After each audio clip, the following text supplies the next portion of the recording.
देखो medieval history जब हम लोग पढ़ते हैं तो हम क्या करेंगे, हमको अरब आक्रमण और तुर्क आक्रमण पढ़ना होता है, ठीक है। अब बोलोगे सर आपने तो अरब आक्रमण लिखा ही नहीं, सीधा तुर्क आक्रमण से स्टार्ट कर रहे हो, मतलब छल कर रहे हो हमारे साथ। नहीं मेरे भाई, एक ही क्वेश्चन अरब आक्रमण से बन के आता है कि पहला सफल अरब आक्रमण कब हुआ, पहला सफल अरब आक्रमण कब हुआ, ये होमवर्क में पूछ दे रहा हूं। इसके अलावा दूसरा बन के नहीं आता है। आगे बात, अब देखो हमारे लिए इंपॉर्टेंट क्या है, तुर्क आक्रमण, क्योंकि देश समय के साथ तुर्कों के कंट्रोल में चला जाता है, यानी तुर्कों की पकड़ भारत में क्या होती है, बढ़ जाती है।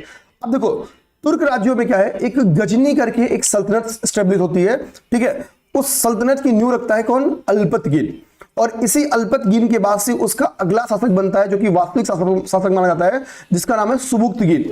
और इसी सुबुक्तगीन का लड़का रहता है या अगला शासक बनता है, उसका नाम है महमूद गजनवी, महमूद गजनवी। तो ध्यान रखना, पहले कौन बनता है, तो अल्पतगीन क्या करता है, गजनी वंश की नींव रखेगा, फिर कौन बनेगा, सुबुक्तगीन, फिर उसी में गजनी वंश का अगला शासक कौन बनेगा, तो महमूद गजनवी बनता है। आगे बात समझिए।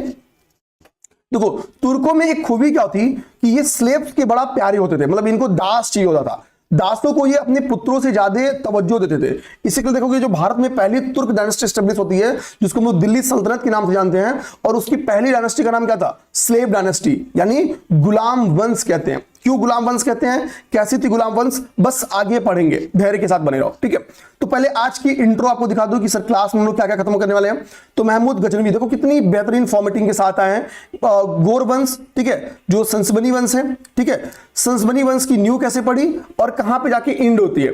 बलबन के समय क्वेश्चन बन क्या सकता है, ध्यान रखना, संसबनी वंश, अब तो मेरे मुंह से निकल गया है, का इंड कब होता है, दिल्ली सल्तनत की शुरुआती जो डायनेस्टी है ना, वो संसबनी वंश के नाम से जानती है, ठीक है, क्योंकि इसके गुलाम फिर उसके गुलाम फिर उसके गुलाम बनते हैं, मतलब ठीक है। और बलबन से एक अलग पीढ़ी चलनी स्टार्ट हो जाती है। खैर छोड़ो, वो हमारे जानने के लिए इंपॉर्टेंट नहीं है। फिर इसके बाद हम लोग क्या करेंगे, सारी डायनेस्टीज के शासकों को देखेंगे, ठीक है, इनके एडमिनिस्ट्रेशन लिटरेचर्स को देखेंगे, हालांकि कुछ कुछ चीजें हम लोग कल की क्लास में देखेंगे। उसको स्टार्ट करते हैं, वो है महमूद गजनवी। देखो गजनवी के बारे में एक फैक्ट क्या है कि गजनवी के बारे में कहा जाता है कि इसने भारत में 1000 से 1027 के बीच में, यानी इन 27 सालों में 17 बार आक्रमण किया। एक्चुअली आज हम देखते हैं, हमको पता भी है कि भारत में पहला स्टेबल शासन कौन था, तो भारत का पहला स्टेबल शासन बन के आता है मौर्य पीरियड, उसके बाद से गुप्ता पीरियड, गुप्ता पीरियड के बाद से जब लेटर गुप्ता पीरियड का दौर आता है तो जाहिर सी बात है क्षेत्रीय राज्यों का उद्भव होता है। खासकर जो पश्चिमोत्तर भारत है जहां पे हिंदू शाही वंश था, तो हिंदू शाही शासक, ठीक है, वो तुलनात्मक उतना पावरफुल नहीं थे, क्योंकि भारत इंटरनल क्षेत्रों में कई छोटे छोटे राज्यों में बटा हुआ था। इसी समय उत्तर भारत की बात करें तो कश्मीर में एक महिला शासिका शासन चलाती थी। तो यानी उत्तर भारत का जो स्ट्रक्चर था, ध्यान देना, वो क्या था, वो बहुत टूटा हुआ स्ट्रक्चर था, बहुत टूटा हुआ स्ट्रक्चर था, छोटे छोटे राज्यों का जन्म था, छोटे छोटे राज्य इनको चलाते थे। अब क्या होगा, तो 1000 में सबसे पहला, आप बोलोगे सर आपने जो पहला आक्रमण दिखाया जयपाल का, वो तो जयपाल पर, वो तो आपने 1001 ईस्वी लिखा है, लेकिन आप ऊपर कह रहे हो कि महमूद गजनवी ने 1000 से लेके 1027 के बीच में अटैक किया, 1001 आपको लिखना चाहिए था। तो नहीं, ये गलत नहीं लिखा हूं मैं। सबसे पहले क्या हुआ कि जो हिंदू शाही वंश था उसके क्षेत्रीय किलों को जीतने का काम करता है कौन, गजनवी। लेकिन 1001 ईस्वी में वो जब जयपाल पे अटैक करता है तो जयपाल पे टोटली कंट्रोल करने की कोशिश करेगा। हिंदू शाही शासक जो जयपाल थे, जयपाल को क्या करेगा, पराजित कर देता है, ठीक है, जयपाल को पराजित कर देगा। और कहा जाता है कि जो जयपाल था अपने पराजय से मतलब इतना नाखुश हो जाता है कि खुद को सुसाइड कर लेता है, आत्महत्या कर लेता है, ठीक है। जयपाल क्या करेगा, सुसाइड कर लेगा, ओके, क्योंकि इनसे पैसा लेके, जयपाल को से पैसा लेके, धन लेके गजनवी क्या करता है, छोड़ देता है, ठीक है। जो क्या करेगा, ये गजनवी छोड़ देगा। अब सोचो, शासक हिंदू शाही जो वंश था उसमें जयपाल की क्या इज्जत रह जाएगी, यही ना होगा भाई कि तुमने पैसे के दम पे बचे, तुम तो छोड़ ही गए हो। तो गजनवी ये बेइज्जती जो जयपाल था ये बेइज्जती बर्दाश्त नहीं कर पाएगा और सुसाइड कर लेगा। तो यहां पे एक फैक्ट दिमाग में रखना कि जयपाल ने सुसाइड किया था, ठीक है। आगे बात समझें। अब आते हैं मुल्तान पे। तो गजनवी ने मुल्तान पे 2 अटैक किया, एक बार 1005 में और एक बार 1010 में, 5 साल बाद। पहली बार जब उसने अटैक किया था तो मुल्तान में था कौन, तो पहले ध्यान देना कि मुल्तान में इस वक्त करामतिया संप्रदाय के फतेह दाऊद का शासन था। किसका, फतेह दाऊद का शासन था। अभी परिणाम क्या हुआ, हम लोग इसको आगे, अभी नेक्स्ट स्लाइड में देखो सब लिखा हुआ परिणाम, इंग्लिश में भी लिखा हुआ है, पहले हम बेसिक समझ लेते हैं बस। ठीक है। तो करमतिया संप्रदाय के का शासन था बेसिकली फतेह दाऊद का, इनके ऊपर अटैक करता है, सेकेंड टाइम इनको फिनिश कर देगा, मतलब इनके राज्य पे टोटली कंट्रोल एस्टेब्लिश कर लेगा। ठीक है, कौन? गजनवी तो क्या करेगा? टोटली कंट्रोल एस्टेब्लिश कर लेगा। उसके बाद से वो अभियान क्या करेगा? उसके बाद से उसके दिमाग में अभियान जाता है गंगा घाटी अभियान, गंगा घाटी में अभियान करेगा, फिर कालिंजर में अभियान करेगा, फिर पंजाब पे अभियान करेगा, और एट लास्ट 1025 से 26 के बीच में क्या करता है? सोमनाथ मंदिर पर अटैक करता है, और इसका अंतिम अभियान जो होता है वो जाटों के अधीन होता है, जाटों के विरुद्ध होता है। तो दिमाग में रखना कि ये इसके अभियानों का क्रम है, इसके अभियानों के क्रम को हमको क्या करना है? तैयार करना ही करना है, और ये पेपर में क्वेश्चन बन के आ सकता है, ये दिमाग रखना। अब पेपर में क्वेश्चन बहुत सिंपल सा ही आ सकता है कि सर जो पहला आक्रमण जयपाल के ऊपर हुआ था तो उसका परिणाम क्या था? ध्यान देना। तो परिणाम क्या था कि पहले आक्रमण में जयपाल को इसने हराया, ठीक है, और वहिंद पर अधिकार कर लिया। आप बोलोगे सर ये जो वहिंद लिखा है, ये वहिंद क्या है? तो वहिंद क्या है? हिंदुशाही शासक जो जयपाल थे, तो उस हिंदुशाही वंश का कैपिटल हुआ करती थी कौन? तो उस हिंदुशाही वंश का कैपिटल हुआ करती थी आपका वहिंद। तो कल को पेपर में क्वेश्चन आ सकता है, तो पहले जिस कैपिटल पे, भारतीय कैपिटल पे कंट्रोल किया, उस भारतीय कैपिटल का नाम क्या था? वहिंद। ओके, देखो यहां पे लिखा है पहले बंदी बनाया, पहले इनको कैप्चर करके रख लेगा, बाद में रिलीज कर देगा कुछ पैसे लेके, ठीक है, धन लेके छोड़ देगा। अब आते हैं सेकेंड, हमने क्या पढ़ा कि भाई इसने क्या किया? मुल्तान पे अटैक किया। जो मुल्तान पे पहली बार अटैक किया तो फतेह दाऊद क्या था? यहां पे शासन करता था, फतेह दाऊद को हराता है, लेकिन परमानेंट मतलब पूरी तरीके से इनके जो मुल्तान था उस पर कंट्रोल नहीं करता है, टेम्पररी कंट्रोल स्टेब्लिश करेगा। हालांकि समय के साथ वो बस 5 साल तक ही अस्थायी रूप से नियंत्रण स्टेब्लिश करता है। उसको लगता है कि फतेह दाऊद का जो मुल्तान है उस पर टोटली कंट्रोल स्टेब्लिश करना चाहिए, तो फिर 5 साल बाद वो दोबारा अटैक करेगा और इन पे क्या करेगा? टोटली कंट्रोल स्टेब्लिश कर लेगा। ठीक है, आगे बात समझिए। तो 2 बार आक्रमण किया, 5 में और 10 में। इसके बाद से बारी आती है आपकी कब? गंगा घाटी का अभियान। गंगा घाटी के बेल्ट पे कौन था? तो गुर्जर प्रतिहारों का शासन चला था, राजपाल, नाम गुर्जर प्रतिहार शासक राजपाल का यहाँ पे क्या था? शासन चला था। अब आप बोलोगे कि सर आपने एक होमवर्क मैंने आपको दिया था, ठीक है, आप अगर वो कियोगे तो अच्छी बात है, नहीं कियोगे तो कंट्रोल करके बताओ। मैंने आपको त्रिपक्षीय संघर्ष होमवर्क दिया था कि भाई आप त्रिपक्षीय संघर्ष दिमाग में रखना, तैयार करना आपको। क्या? त्रिपक्षीय संघर्ष। मैंने इस त्रिपक्षीय संघर्ष बताया था कि भाई 3 पक्ष शामिल थे, जिसमें एक पक्ष आपका क्या था? गुर्जर प्रतिहार था। और ये किस लिए लड़ रहे थे? तो ये लड़ रहे थे कन्नौज पे कंट्रोल को लेके। कन्नौज किसकी कैपिटल थी? तो हमको पता है हर्ष की कैपिटल हुआ करती थी कन्नौज, और इसी पे कंट्रोल करने के लिए क्या है? बेसिकली लड़ाई लड़ते। हर्ष की बहन की का जो डायनेस्टी था उसकी कैपिटल थी कन्नौज। बाद में थानेश्वर के साथ इसका मर्ज हो जाता है, तो एक अलग की बात है। ठीक है, तो कन्नौज ने क्या किया? मतलब कन्नौज इसके लिए फेमस है, तो कन्नौज पे कंट्रोल को लेके क्या हुआ? त्रिपक्षीय संघर्ष होता है। और मैंने आपसे इसी त्रिपक्षीय संघर्ष के बारे में इसके पहले भी आप सबसे क्वेश्चन पूछा हुआ है। ओके, ये एक बार फिर से आप लोग कमेंट करके बताओ कि बाकी 2 पक्ष में कौन था। तो कन्नौज और मथुरा 2 कैपिटल थी, बेसिकली इनकी कैपिटल कन्नौज थी गुर्जर प्रतिहारों की। कन्नौज पे कंट्रोल कर लेगा। मथुरा भी इस समय की एक कैपिटल थी, ठीक है, मतलब लगभग राजधानी के समान ही थी। तो इन दोनों को लूटेगा, जम के लूटेगा। अच्छा एक चीज समझो, जयपाल को हरा रहा है तो क्या कर रहा है? धन लेकर छोड़ दे रहा है। ठीक है, फतेह दाऊद को हरा रहा है तो क्या कर रहा है? टेम्पररी कंट्रोल कर रहा है, यानी शासन नहीं चला रहा है। अब मेरी बात समझो, जयपाल को हराया तो पैसा लेके छोड़ दिया। जयपाल सुसाइड कर ले तो अलग की बात है, नहीं तो जयपाल भी अपना शासन चलाता, ब्रेक नहीं करता। फतेह दाऊद को पहले हराया तो क्यों? परमानेंट मतलब अस्थायी तौर पे यानी टेम्पररी कंट्रोल स्टेब्लिश करता है, टोटली कंट्रोल स्टेब्लिश करेगा नहीं।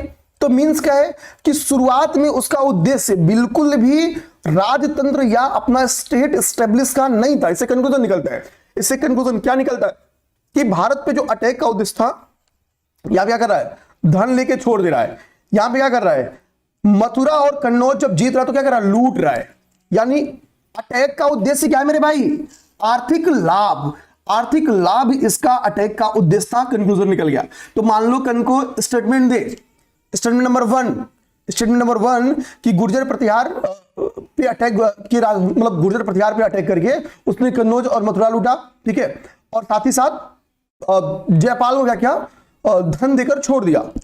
ठीक है, ठीक है, कारण में लिख दे कि वो धन की लालसा के कारण भारतीय राज्यों पर अटैक किया था, ना कि राज्य स्टेब्लिश करने के लिए। तो कथन कारण में क्वेश्चन भी बना के यहां से आ सकता है, और आप समझ सकते हो कि कथन कारण की व्याख्या करता है कि नहीं करता है। इसके बाद से हमने तीसरा अगला पढ़ा कालिंजर अभियान। कालिंजर में चंदेल शासकों का कंट्रोल था, ठीक है। तो कालिंजर पे चंदेलों के ऊपर कहा जाता कि बहुत क्रूरता से पेश आया, ठीक है, जीत लेता है। इसके बाद से क्या होगा, पंजाब पे कुछ क्षेत्रीय लोकल रूलर्स थे, उन लोकल रूलर्स के ऊपर अटैक करेगा और पंजाब पे कंट्रोल कर लेगा, ठीक है, पंजाब पे कंट्रोल कर लेगा। तो क्या है, मुल्तान के आक्रमण के बाद क्या होता है, गुर्जर प्रतिहारों के ऊपर गंगा वैली में अटैक करेगा, फिर चंदेल शासकों की कालिंजर के ऊपर अटैक करेगा, फिर पंजाब पे अटैक करता है और उसके बाद से सोमनाथ की बारी आती है। सोमनाथ पे जब ये अटैक करता है 1525 से 26 में, तो वहां का शासक कौन था, वहां के शासक का नाम था भीमदेव। शासक का नाम क्या था मेरे भाई, भीमदेव वहां के शासक का नाम था। और ये क्या करेगा, हमको होता है सोमनाथ भगवान भोलेनाथ का मंदिर है, और फिर क्या कराइए, भगवान भोलेनाथ के मंदिर को लूट रहा है। और हमको पता है कि हमारे टेम्पल्स क्या होते हैं, अपार संपदा के केंद्र होते हैं। उस ड्यूरेशन में जो शासक हुआ करते थे, खासकर गुजरात के शासकों ने सोमनाथ मंदिर में इतना इन्वेस्टमेंट किया था ताकि सोमनाथ मंदिर क्या हो, उनकी संप्रभुता का, उनकी संपन्नता का प्रतीक बन जाए। और यही संपन्नता का प्रतीक कहने तो कहीं सोमनाथ मंदिर के लिए घातक साबित हुआ, क्योंकि जब भीमदेव पे अटैक होता है तो भीमदेव क्या करता है, गद्दी छोड़ के भाग जाएगा, बिना युद्ध किए क्या होता है, भाग जाता है। अगर ये लड़ा होता तो क्या होता, परिणाम कुछ और होता, क्योंकि इसके पहले अभी आगे गौरी को देखोगे, बहुत सारे लोग जो गुजरात पर अटैक करते हैं, गुजरात के शासक उनको हराते हैं। बस एक छोटा सा एग्जांपल ये आपका भीमदेव का है, जो भीमदेव बिना लड़े ही क्या होता है, भाग जाता है। फिर हमने क्या देखा भाई, looted famous Shiva temple. Shiva temple को लौटता है कब, 1025-26 में। अब इसके बाद से अंतिम अटैक ऐसा क्या है, जाटों के विरुद्ध है, ठीक है। ये क्या कहता है, जाट समुदाय को हराएगा। और लास्ट में कहा जाता है कि लौटते समय खोखरों ने विरोध कर दिया था, उनके विरोध को दबाया था, उनको भी नुकसान पहुंचाया था। ये सारी हो गई आपकी जानकारी किस रिलेटेड, तो ये सारी जानकारी हो गई आपकी महमूद गजनवी से रिलेटेड, ये सारी की सारी जानकारियां आपकी हो गई, ठीक है। इससे के अतिरिक्त कुछ क्वेश्चंस बन के आना नहीं है। अच्छा, चूंकि शासन इसने स्टेब्लिश किया नहीं है, तो जाहिर सी बात है कुछ ये क्या करेगा, ये कोई भी एडमिनिस्ट्रेटिव सिस्टम डेवलप नहीं करेगा। इसको कुछ नाम दिया जाता है, जैसे इसको एक नाम दिया जाता है, इसका नाम है मूर्ति भंजक। मूर्ति भंजक, ध्यान देना, मूर्ति भंजक नाम क्या है, मूर्ति मतलब क्या, मतलब हो गया, और भंजक मतलब हो गया तोड़ने वाला, यानी जो हिंदू देवी देवताओं की मूर्तियां थी उनको तोड़ने वाला, मूर्ति भंजक था। ये मूर्तियों को तोड़ने वाला इसका एक टाइटल बन जाता है। इसने यही एक इसी से मिलता जुलता एक टाइटल इसका बुद्ध सिकन, बुद्ध सिकन, ये इसके द्वारा टाइटल दिया जाता है, इसको टाइटल दिया जाता है, ठीक है। इसको क्या किया जाएगा, यही टाइटल दिया जाता है, ये दिमाग रखना। अच्छा, इसने एक चांदी के कॉइन्स चलाए थे, चांदी के इसने कॉइन्स चलाए थे, और इस कॉइन्स में संस्कृत में भी लेख था। ध्यान देना, इस कॉइन्स की विशेषता ये थी कि इसकी एक तरफ अरबी में लिखा था, तो दूसरी तरफ संस्कृत में लिखा हुआ था। ध्यान देना, मैंने तुर्की में लिखा था नहीं बोला है, मैंने बोला है कि महमूद गजनवी ने जो कॉइन्स चलाया था उसकी एक तरफ अरबी में लिखा था और दूसरी तरफ संस्कृत में लिखा था। आगे बात समझिए, कुछ जगहों पे तो देवी लक्ष्मी के चित्र भी मिले हैं, ठीक है। अब बताओ इसके पे मिले हैं या गोरी पे मिले हैं, ठीक है, ध्यान देना। तो ये चांदी कॉइन्स पे क्या है, अरबी लेख है मेरे भाई, भूल के भी तुर्की टिक नहीं मारना है। अब हमारी बात आती है, वो बात हमारी आती है गौर वंश की। तो भाई एक लंबे समय तक गैप आता है, लेकिन समय के साथ क्या होता है, गौर वंश का गोरी ये भी तुर्की था, आएगा अटैक करेगा। अच्छा, इसके भी अटैक का कारण आर्थिक ही था, लेकिन थोड़ा सा लास्ट में चेहरा बदल जाता है। अब देखो गोरी क्या करेगा, मुल्तान पर पहला आक्रमण करता है। इसने भी क्या किया, मुल्तान पे आक्रमण किया, कब, 1175 में, ठीक है। इस वक्त मुल्तान में क्या है, इस्माइली शासकों का शासन था, इसलिए लोकल रूलर्स थे, इनका शासन था, ठीक है। ध्यान, परिणाम क्या हुआ अभी देखेंगे। इसके बाद से मुल्तान के बाद से, अच्छा, गोरी के विजयों का क्रम या इसकी कैंपेन, इसके जो आक्रमण थे उसका क्रम पेपर में आया हुआ क्वेश्चन है, तो इसको हम लोग भूल के आगे नहीं बढ़ेंगे भाई, छोड़ के आगे बढ़ गए, ये काम करोगे तो निपट गए, मतलब गलती हो गई, मूर्खता कही जाएगी। अब देखो गुजरात में एक लोकेशन है अनिलवाड़ा, अनिलवाड़ा के बारे में हमने पढ़ा है। अरे भाई कोई ऐसा पढ़ेगा, अनिलवाड़ा नहीं पढ़े तो पढ़े हो, ठीक है। अब बताओ अनिलवाड़ा कहां पढ़े हो, ठीक है। तो अनिलवाड़ा पर आक्रमण, हो सकता है कि जो पेड बैच नहीं वो ना पढ़े हो, ठीक है, ध्यान देना। तो यहां पे चालुक्य शासक भीम द्वितीय था, चालुक्यों की एक ब्रांच थी अनिलवाड़ा में, याद आया। तो चालुक्य शासक भीम द्वितीय का शासनकाल था। तो पेपर में क्वेश्चन आ सकता है, गोरी ने, पहली बात यही कि गोरी के आक्रमण के संदर्भ में निम्नलिखित कथनों पर विचार करिए, ठीक है। इसने मुल्तान पर प्रथम आक्रमण इस्माइली शासकों के अगेंस्ट 1175 में किया। सेकंड स्टेटमेंट, 1178 में अनिलवाड़ चालुक्य डायनेस्टी की अनिलवाड़ शाखा पे अटैक किया। उस वक्त यहां का शासक फला था। तो यहां पे आपको दो चीज याद रखना, यहां पे कौन था, भीम द्वितीय था, भीम द्वितीय भी था, ये भी, क्योंकि चालुक्य इंपॉर्टेंट पर्सनालिटी और मैंने पढ़ाया है चालुक्य के बारे में, ठीक है, चालुक्य के बारे में पढ़ाया है। तो भीम द्वितीय था, भीम द्वितीय पे इन्होंने अटैक किया, ठीक है। अच्छा, परिणाम क्या हुआ देखेंगे अभी। उसके बाद से ये पेशावर पे अटैक करते हैं, पेशावर पे, पेशावर के बाद से क्या होंगे, सियालकोट पे, सियालकोट पे तो मतलब 81 से 84 के बीच में 3 बार अटैक किया। यहाँ पे कुछ क्षेत्रीय शक्तियां थी। फिर लाहौर पे देखो, फिर इसके द्वारा क्या किया जाता है, लाहौर पे अटैक किया जाता है, ठीक है, लाहौर पे अटैक किया जाएगा। और खुसरो मलिक उस वक्त यहां पे शासक था, ठीक है, बस ये देखते चलो लाहौर पे। फिर सबसे इंपॉर्टेंट क्या है, तराइन का युद्ध है, जानना सबसे इंपॉर्टेंट क्या है, तो गोरी का ये तराइन का युद्ध है, तराइन का युद्ध है, जानना। हमको होता कि ये पृथ्वीराज चौहान के अगेंस्ट क्या होता, तराइन का युद्ध हुआ था। तराइन के 2 युद्ध हुए थे, एक 91 में, एक अगले ही वर्ष 92 में। ध्यान देना, कहा जाता है कि गहरवाल शासक जो थे उनका नाम था जयचंद, ठीक है। तो इन्हीं के समय गहलवाड़ों में जयचंद शासन करता था। और पहले गहलवाड़ और दिल्ली के बीच में संबंध अच्छे थे, बहुत अच्छे संबंध थे। लेकिन चूंकि गहलवाड़ शासक जो थे, ठीक है, जयचंद, उनकी बहन के बारे में यहां पे आप लोगों ने बहन की पुत्री थी, पुत्री थी, ठीक है, जयचंद की पुत्री थी, ज्यादा मैं समझ रहा हूं, ठीक है। आप कमेंट करके बताना, हो सकता हो कि यहां पे एक फैक्ट मेरे से गलत हो रहा हो, बहन थी कि बेटी थी। आप बोलोगे सर ये बहन और बेटी भी पेपर में क्वेश्चन बन के आता है, आया है, क्वेश्चन बन के ऐसे भी आते हैं। इसके पहले एंशिएंट इंडिया में आया हुआ है, मैंने आपको दिखाया था, ठीक है।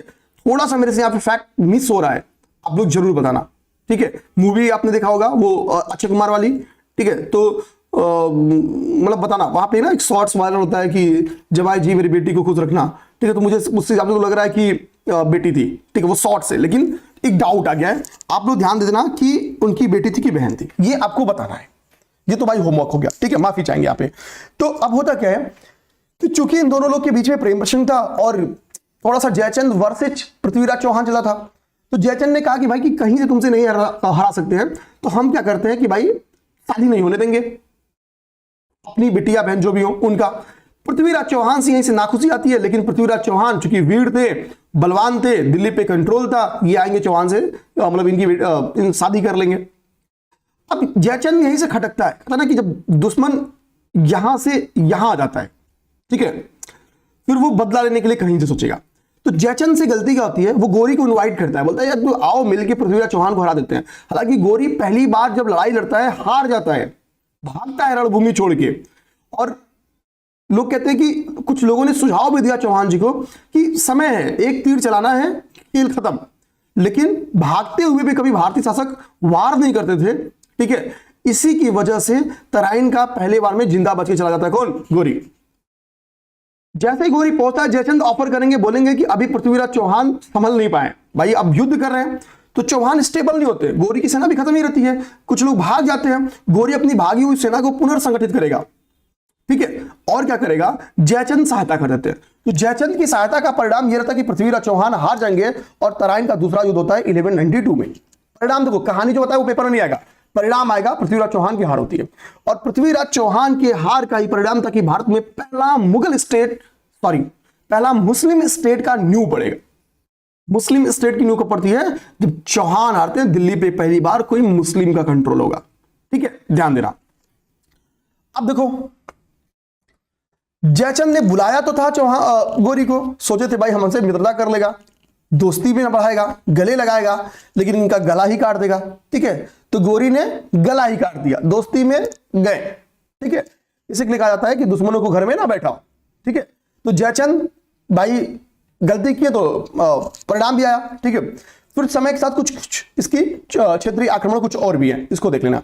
अब ये अरेंजमेंट आ सकता है कभी भी पेपर में, अरेंजमेंट आ सकता है, ये दिमाग में रखना। अब परिणाम देखो, जब मुल्तान पे 1175 में अटैक होता है गोरी का, तो होगा क्या, इसने मुल्तान और सिंध पे इस्माइली शासकों से छीन लेगा और कंट्रोल कर लेगा, नियंत्रण कर लेगा, ठीक है। भीम द्वितीय के साथ जब गुजरात में अटैक होता है, तो भीम द्वितीय क्या करेगा, गोरी को हरा देगा। भीम द्वितीय क्या करेगा, गोरी को हरा देगा। मैंने आपसे क्या बोला, गुजरात के शासक बड़ा योग्य शासक थे, वो अलग की बात है। गजनवी जब अटैक करता है तो भीमदेव क्या होता है, भाग जाता है। भीमदेव क्या हो रहा है, भाग जा रहा है। हमेशा हराने के लिए जाने जाते हैं। तो चालुक्य शासक जो भीमद्वितीय था, इसने गौरी को पहली बार पराजित किया। तो गौरी फर्स्ट डिफीट है इन इंडिया, भारत में पहली बार कोई शासक इनको हरा रहा है। अब ये गुजरात से एंट्री नहीं करेगा, अब ये क्या करेगा, उधर पंजाब साइड से एंट्री करना स्टार्ट करेगा, ठीक है। फिर क्या करेगा, जब पेशावर पे अटैक करेगा तो पेशावर पे कंट्रोल स्टेब्लिश कर लेगा। फिर कुछ क्षेत्रीय शक्तियों को हराएगा। फिर तराइन में हमने देखा गौरी डिफीट करेगा, गौरी की अगली हार होगी। तराइन के द्वितीय वार में क्या होगा, पृथ्वीराज की हार होगी। और चौहान वंश, पृथ्वी तृतीय के नाम से जाने जाते थे पृथ्वीराज चौहान। कौन थे, पृथ्वी थर्ड थे पृथ्वीराज चौहान। और पृथ्वीराज चौहान क्या होती है, यहां से डेथ हो जाती है और चौहान वंश का यहीं से अंत हो जाता है, अंतिम शासक थे, ठीक है।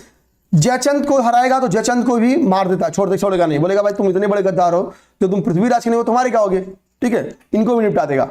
अब देखो, तो ये बेसिकली आपका होता है क्या, ये आपका हो गया ये कहानी। और खोखरो को गजनवी ने भी हराया है, देखना, खोखरो को गजनवी ने भी क्षति पहुंचाई है। खोखरो से लड़ाई गौरी की भी होती है, उसको भी क्षति पहुंचाते हैं।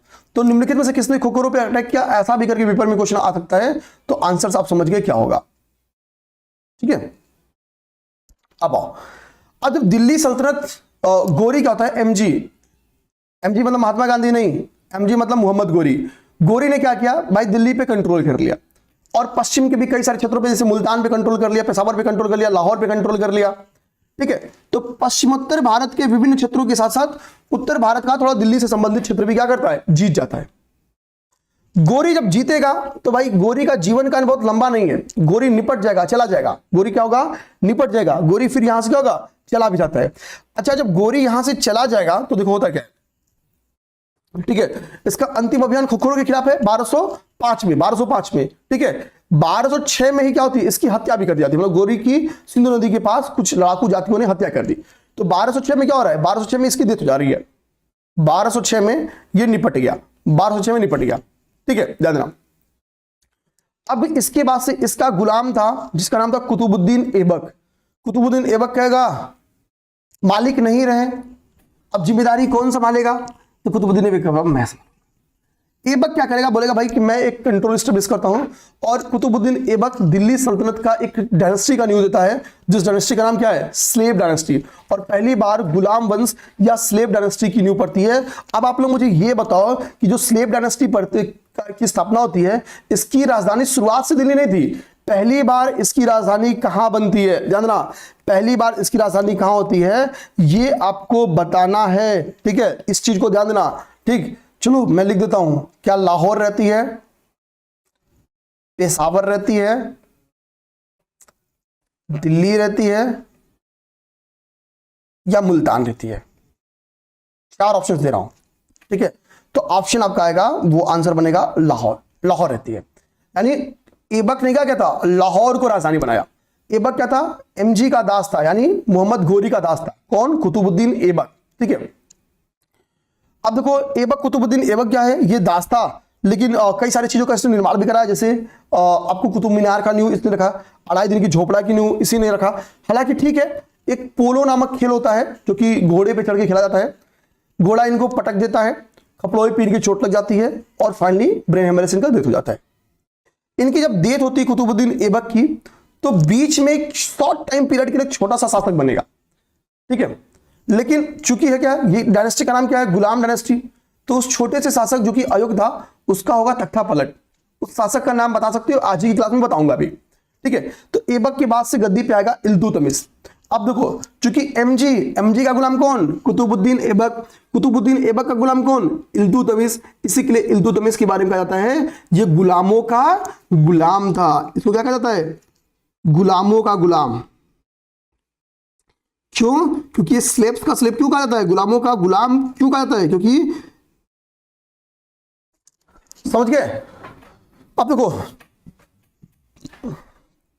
गुलामों का गुलाम था। 1205 में यहां पे ध्यान देना, जब खोखरो से लड़ाई लड़ रहा था कौन, गोरी, तो खोखरो से लड़ाइयों के बीच में क्या था, ये लड़ाई में कहा जाता कि इल्तुतमिश ने पार्टिसिपेट किया था और बहुत दूर से मोहम्मद गोरी ने इल्तुतमिश को खोखरो से लड़ते हुए देखा था। इसकी वीरता से प्रभावित होकर इसने कुतुबुद्दीन ऐबक से कहा ये गुलाम बनने के लायक नहीं है, इसको गुलामी से मुक्त कर दो। क्योंकि मालिक का कहना था कि इल्तुतमिश को गुलामी से मुक्त कर दो, यही कारण इल्तुतमिश ने इसको गुलामी से मुक्त कर दिया था।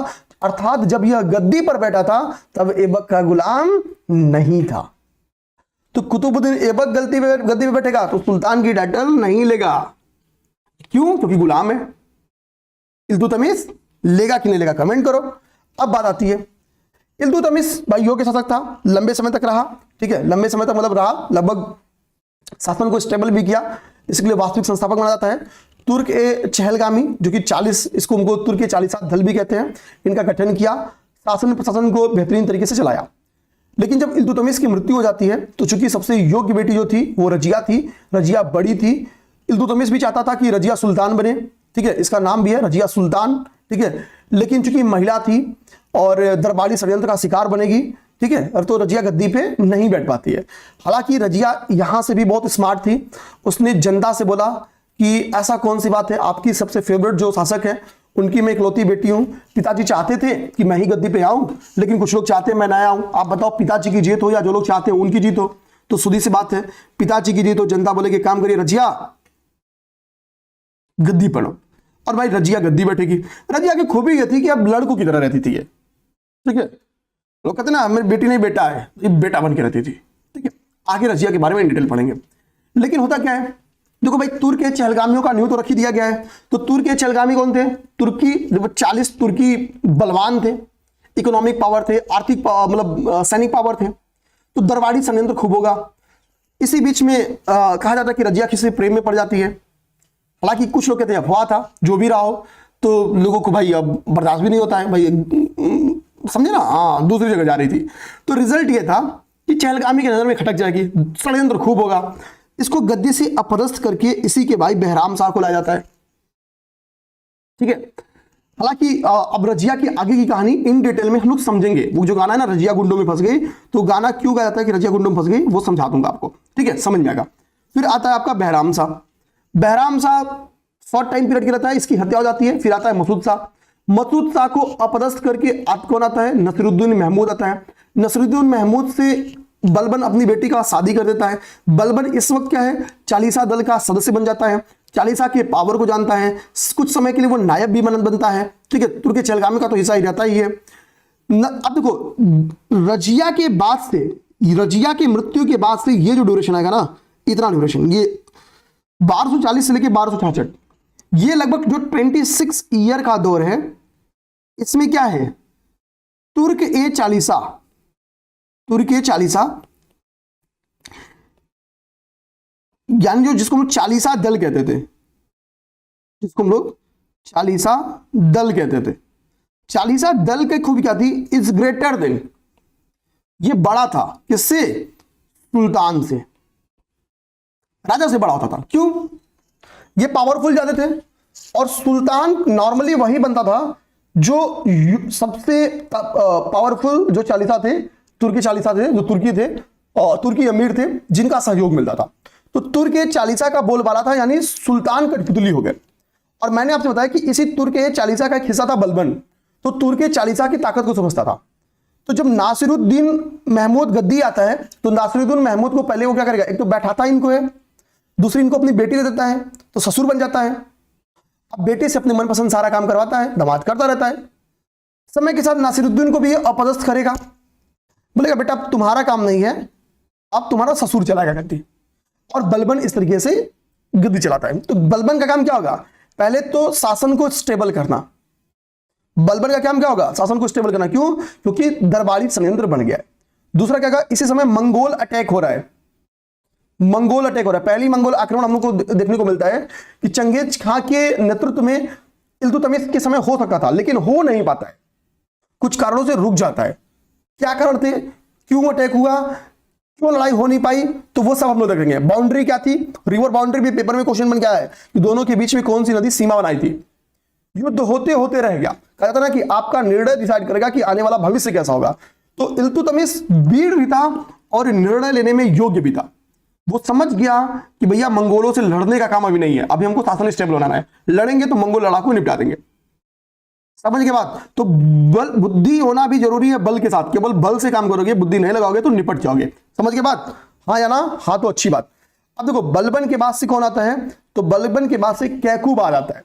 कैकुबाद के बाद से कुछ समझ लीजिए कैमर्स बनता है, ठीक है।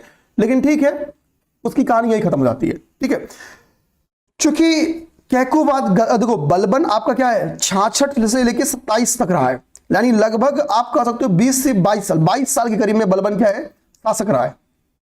22 साल तो लगभग बलबन शासक रहा है, तो लंबे समय तक शासक था, साम्राज्य को लगभग स्टेबल भी कर दिया था, लेकिन कैकुबाद उतना योग्य नहीं था, कैकुबाद उतना योग्य नहीं था।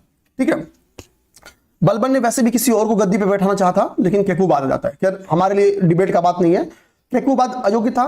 कुछ लोग कहते हैं कि, कुछ लोग क्या कहते हैं, इतिहासकार कहते हैं कि भाई थोड़ा सा हाँ ये रंगीन स्वभाव का भी था, हालांकि इसको रंगीला नहीं कहते।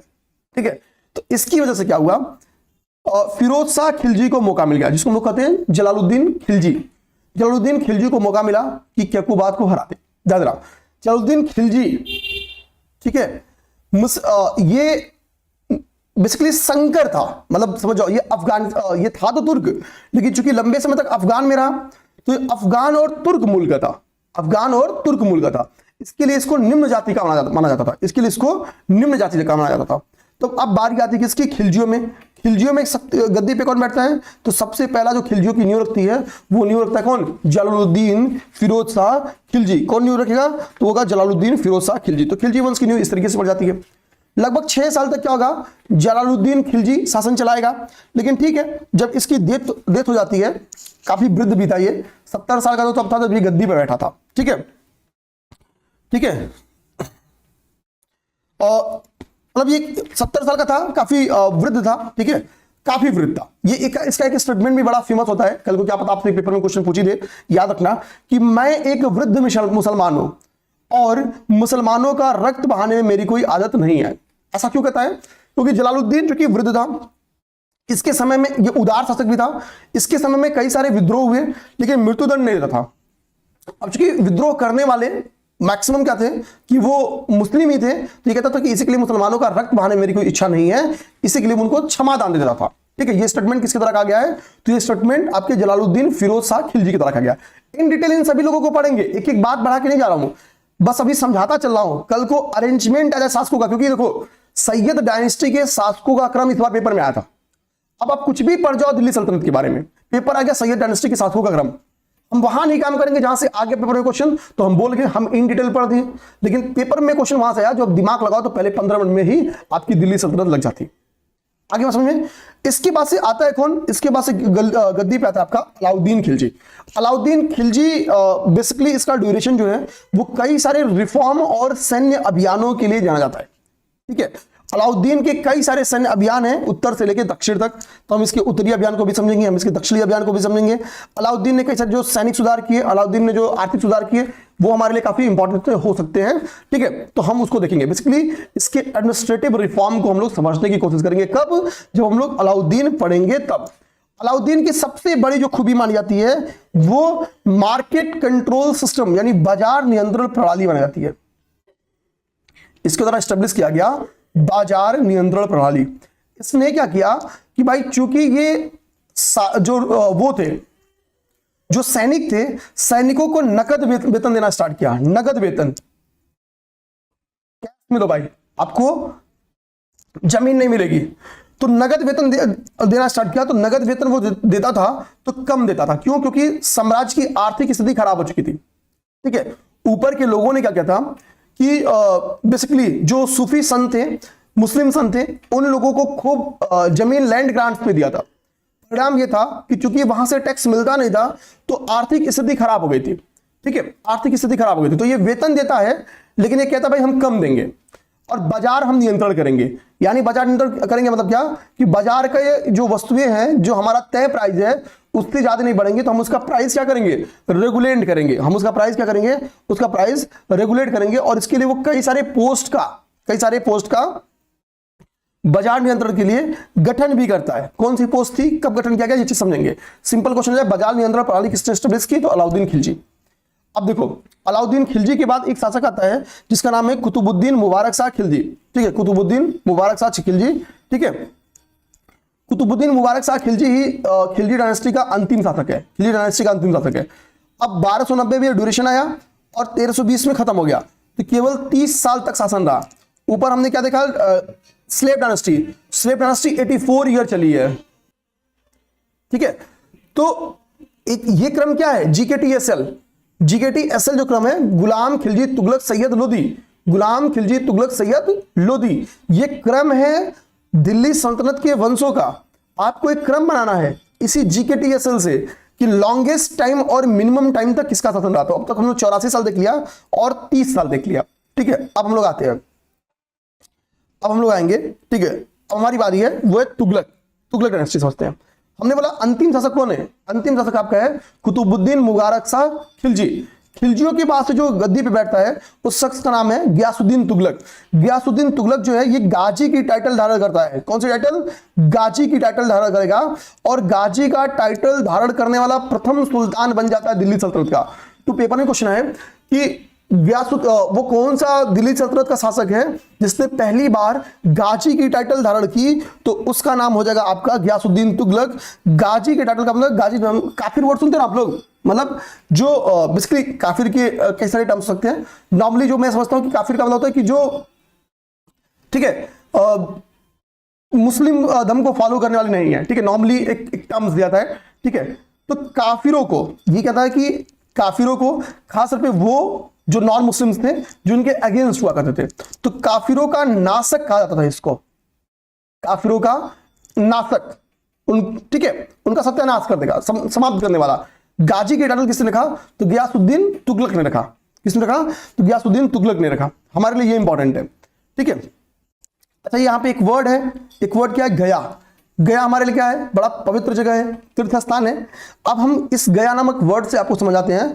इसी तरीके से बहुत ही पवित्र संत हुए हैं जिनका नाम है निजामुद्दीन औलिया, निजामुद्दीन औलिया, ठीक है।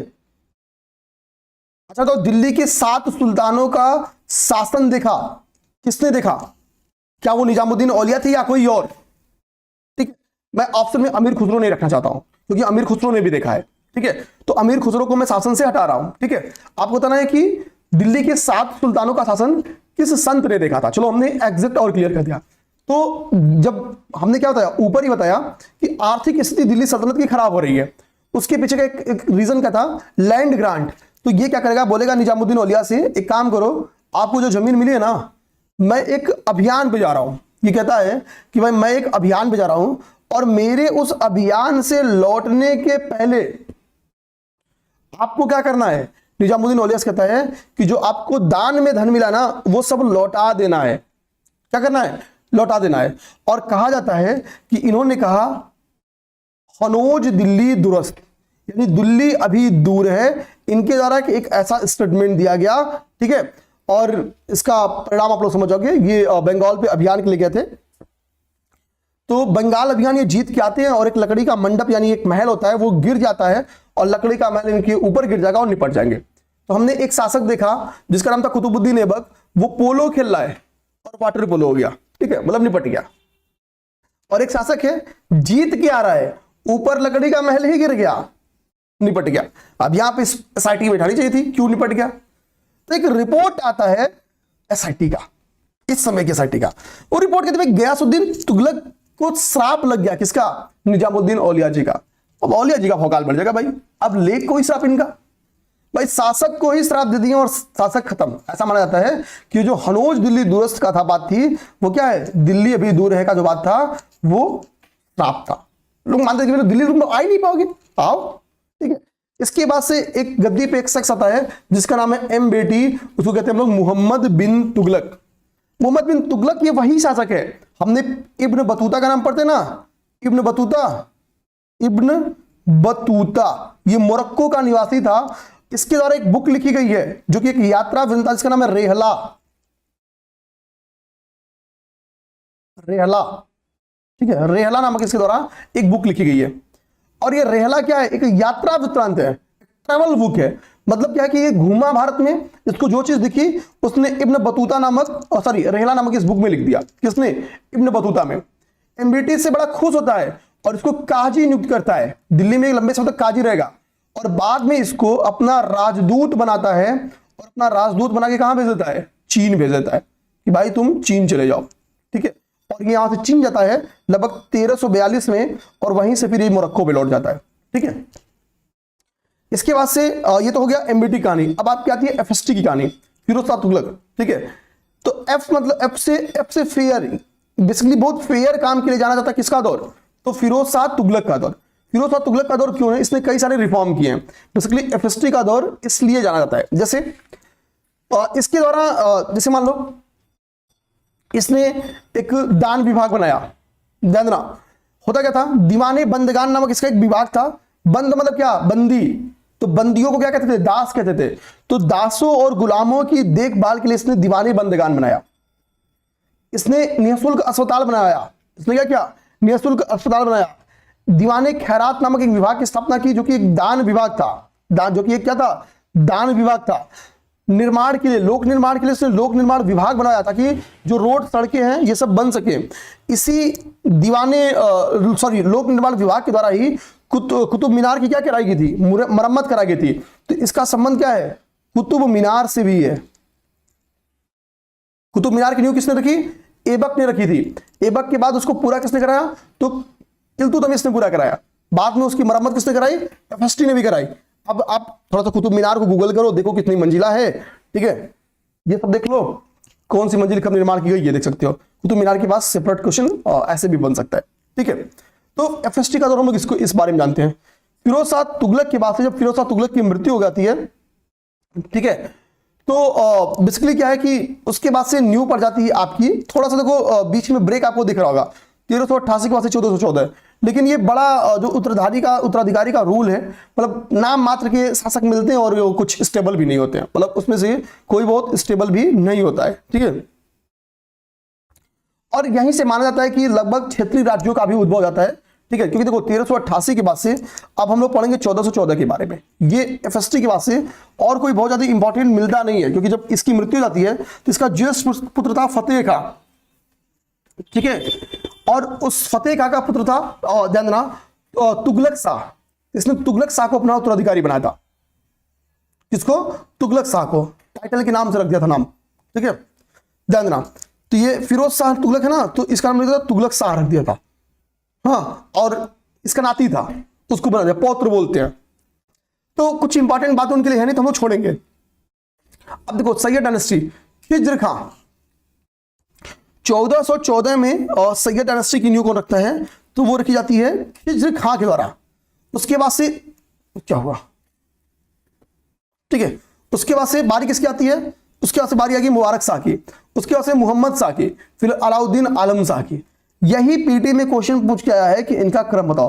देखो सैयदों के बारे में आप पीवाई उठा लो, क्वेश्चन आया ही नहीं है, और एक ही बार क्वेश्चन आया तो ये आया कि भाई इनका ऑरेंज कर दो, क्योंकि कुछ इंपॉर्टेंट बात सैयदों के ड्यूरेशन में कुछ है ही नहीं जो आपको पढ़ाई जाए, ठीक है। 37 साल तक इन्होंने शासन किया, कुछ किया ही नहीं है। केवल इसी के लिए आयोग आजादी के बाद से एक क्वेश्चन बना इनके बारे में, और वो ये है इनके कालानुक्रम को बताने में, या मैक्सिमम पूछे तो क्या, संस्थापक का नाम। उसके बाद से एक डायनेस्टी आती है, उस डायनेस्टी का नाम है लोधी डायनेस्टी। ध्यान रखना, उस डायनेस्टी का नाम है लोधी डायनेस्टी।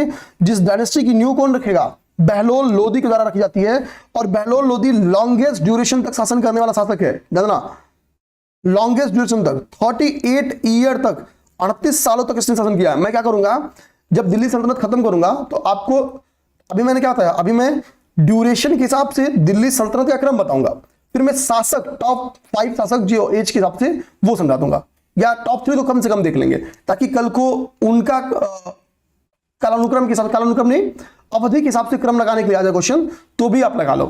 फिर इसके बाद से क्या आएगा, इसके बाद से सिकंदर आएगा, ठीक है। गजे सिकंदरी का नाम सुना है ना, जो कि भूमि नाप की एक पैमाइश थी, तो गजे सिकंदरी से समझना वो किसने लाया, सिकंदर लोधी ने लाया। आगरा नगर की स्थापना किसने की, तो सिकंदर ने किया, और इस सिकंदर लोधी ने आगरा में एक महल की भी स्थापना करवाई थी। ध्यान देना, आगरा में इसने एक महल की भी स्थापना करवाई थी, ओके, ध्यान देना, इसके द्वारा आगरा में एक महल की भी स्थापना करवाई गई थी, जो कि पेपर में क्वेश्चन बन के आ सकता है। सिकंदर के बारे में एक और फैक्ट ये कहा जाता है कि ये काफी विद्वान व्यक्ति था। ये गुलरुखी नाम से क्या करता था, गुलरुखी नाम से कुछ कहानियां लिखता था। आगरा के बारे में मैंने बताया आपको, किसने आगरा की स्थापना की, आगरा की स्थापना की, ये सारी बातें मैंने आपको बताया। गजे सिकंदरी यही बताया। इब्राहिम लोधी, अब ध्यान देना, इब्राहिम लोधी लास्ट शासक बनता है, ठीक है।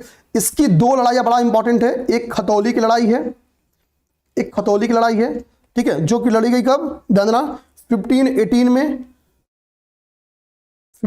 में गद्दी पर बैठने के तुरंत बाद, और एक इसका होता है पानीपत का फर्स्ट वार, ठीक है, पानीपत का फर्स्ट वार, और ये लड़ा किसके द्वारा जाता है, वर्सेस बाबर। दोनों लड़ाइयां ये हारता है। अब इन डिटेल में इनमें से बहुत सारी चीजें तो मैंने आपको समझा दिया, इन्हीं चीजों को, इन्हीं राजाओं को हम लोग इन डिटेल में क्या करेंगे, कल की क्लास में पढ़ेंगे। जो ज्यादा समय देने लायक हैं उनको ज्यादा समय देंगे, जिसकी जितनी औकात है उस हिसाब से हम समय देंगे। औकात का मतलब जिन्होंने जैसा किया होगा उसी हिसाब से उनके चांसेस है पेपर में क्वेश्चन बन के आने के। तो जिन्होंने कम किया है उनके बारे में कम प्रभावी क्वेश्चन बनेंगे, जिन्होंने ज्यादा किया है उनके बारे में ज्यादा प्रभावी क्वेश्चन बनेंगे। तो हम पढ़ेंगे भी उन्हीं के हिसाब से। अब देखो, पहला 50 मिनट की क्लास कंप्लीट होगी। आप मुझे बताओ कि क्या पहला 50 मिनट की क्लास आपको बोरिंग लगी, समझ में आया या नहीं? यस कमेंट करना है, ठीक है। नो किसी ने कमेंट किया तो ठीक नहीं पाएगा। हाँ, आगे बात समझ में? भाई बड़ा मेहनत से चीजें लेके आते हैं तो बेइज्जती मत करना, बोलना हाँ सर समझ में आ रहा है। हाँ, अब हम लोग आते हैं कुतुबुद्दीन ऐबक को देखते हैं। अब हमको इन डिटेल देखना है। हमने क्या किया, सभी शासकों को समझा, एक दूसरे से इंटरलिंक किया, ठीक है। अब आपको एक डायनेस्टी में शासकों का क्रम पूछिए या विभिन्न डायनेस्टी के शासकों को रख के आपसे अरेंज करवाए, मेरा पूरा विश्वास है आप में से कोई भी ऐसा नहीं होगा जो ये कहे कि सर मेरे से समाप्त नहीं हो पाएगा या मेरे से वो लग नहीं पाएगा। अगर कोई बोलेगा तो आपकी व्यक्तिगत गलती है, हाँ कसम से। अब आ जाओ, अब देखते हैं हम लोग कुतुबुद्दीन ऐबक को इन डिटेल देखते हैं। हमने इंट्रो तो देखा है। देखो, चूंकि ये था गुलाम तो मैंने आपसे बताया कि इसने कभी भी सुल्तान की उपाधि धारण नहीं की, ठीक है। गुलाम था तो इसने कभी भी सुल्तान, ठीक है, he did not assume the title of सुल्तान, कभी नहीं लिया, ठीक है। और क्या है, ना इसने गद्दी पे बैठते समय खुतबा पढ़वाया और न ही अपने नाम में कोई ख्वाहिश चलाया। क्यों? मोहम्मद गोरी का गुलाम था, क्योंकि ये, ठीक है। तो गोरी के नाम के ऑलरेडी सिक्के थे, तो ये बोला कि भाई हम क्यों चलाए, सुल्तान है, ठीक है। इसने बात आती कि क्या कोई टाइटल नहीं किया, तो इसने 2 टाइटल लिया। एक टाइटल का नाम था मलिक और एक टाइटल का नाम है सिपह सलार। इसने केवल मलिक और सिपह सलार नामक ये 2 टाइटल्स धारण किए, ओनली 2 टाइटल्स। आगे बात समझ में? अब देखो, काफी चूंकि ये दयालु था, मतलब खुद गुलाम था, बचपन में इसको बेचा गया था, तो होता ना फीलिंग्स जग जाती हैं, होती है फीलिंग्स वाला गाना, हाँ याद करो। तो ये चूंकि बहुत दानी था तो इसको लाख बख्श कहा जाता था, जो लाखों का बांटने वाला, मतलब हाँ, इसकी तुलना लेकिन करोड़ से मत करना, ठीक है। लाख बख्श, लाखों बांटने वाला कहा जाता था इसको, ठीक है। जानना कुछ इसके द्वारा स्थापत्य की निर्माण कराएगी, जैसे कुतुब मीनार जो हम लोग देखते हैं ना, तो कुतुब मीनार जो है जानना, ये देखो यहाँ पे सबका इंग्लिश लिखा हुआ भाई, कहीं कोई दिक्कत नहीं है, ठीक है। इसने कुतुब मीनार की नींव रखवाई। लेकिन जब कुतुब मीनार बन रहा था, ठीक है, अब तक कुतुब मीनार किसके नाम पे बन रहा था, कुतुब मीनार किसके नाम पे रखा गया है, ठीक है, बताना आप लोग। तो होता क्या है, जो कुतुब मीनार का नींव रख रहा था उसी समय इसकी डेथ भी हो जाती है। मतलब ये इसका पूरा बनने के पहले, पूरा निर्माण होने के पहले ऐबक की मृत्यु हो गई है, तो अधूरा निर्माण कराया, यानी निर्माणाधीन था जब ये मारा था, ठीक है। इसने क्या किया, कुव्वल उल इस्लाम मस्जिद का भी निर्माण कराया, भारत की पहली इस्लामिक शैली की, ठीक है, ये मस्जिद है। ये क्या है, फर्स्ट इस्लामिक स्टाइल की क्या है, मॉस्क है, मस्जिद है, ठीक है। इसके द्वारा 2.5 दिन के झोपड़ा नामक भी एक मस्जिद बनवाएगी, 2.5 दिन के झोपड़ा नामक मस्जिद बनेगी। कुतुब मीनार के बारे में हमने पढ़ा है, वहां पे क्या है, एक आयरन पिलर है, किसका, चंद्रगुप्त द्वितीय का, चंद्र नामक शासक का उल्लेख मिलता है, मेहरौली लौह स्तंभ लेख हमने पढ़ लिया है। तो कुतुब मीनार को वहीं से समझ जाना आप लोग फिर से एक होमवर्क देता हूं जो हम लोग पढ़ चुके हैं। सुदर्शन लेक के बारे में बताओ, सुदर्शन झील के बारे में बताओ, किन किन शासकों का उससे संबंध रहा है, सब पढ़ चुके हम लोग, सब रिवीजन करवा रहा हूं, ठीक है। और हमने पढ़ा कि चौगान खेलते वक्त क्या होती है, इसकी गिर जाता है और इसकी डेथ हो जाती है, ठीक है। कब, 1210 में। 1210 में जब इसकी डेथ होती है तो ऐसा नहीं है कि शुरुआत में ही क्या होता है, इल्तुतमिश गद्दी पर जाता है, ठीक है। इसके बाद इसका पुत्र था जिसका नाम था आराम शाह, ठीक है। बाप घोड़े से मर गया और ये आराम फैला रहा था, नाम में ही था आराम। आराम शाह गद्दी पे आएगा, इसको लगे भाई मजे मलाई काटो, पिताजी घोड़ा खेलते खेलते गए, देखते देखते हम तो राजा बन गए, आराम गद्दी पे आ जाएगा। लेकिन था जो अयोग्य, और बाजी वही जीतेगा तलवार में जो योग्य होगा, और योग्य कौन था, इल्तुतमिश। तो इसको निपटाएगा इल्तुतमिश, ठीक है, और कहेगा भाई काम करो, हम बैठेंगे गद्दी पे। मैंने बताया कि कुतुबुद्दीन ऐबक इसको गुलामी से मुक्त भी कर चुका था, और जब ऐबक शासन में था तो भी ग्वालियर और बुलंदशहर का सूबेदार भी था, ठीक है। और 1206 में कुतुबुद्दीन ऐबक ने इसको बदायूं का भी सूबेदार बनाया था। तो ये कुल 3 लोकेशन, ग्वालियर, बुलंदशहर और बदायूं, इन 3 लोकेशन का क्या था, सूबेदार था। तो पेपर में क्वेश्चन आ सकता है कि किन किन जगहों का ये क्या था, सूबेदार था, गवर्नर था। सूबेदार मतलब गवर्नर।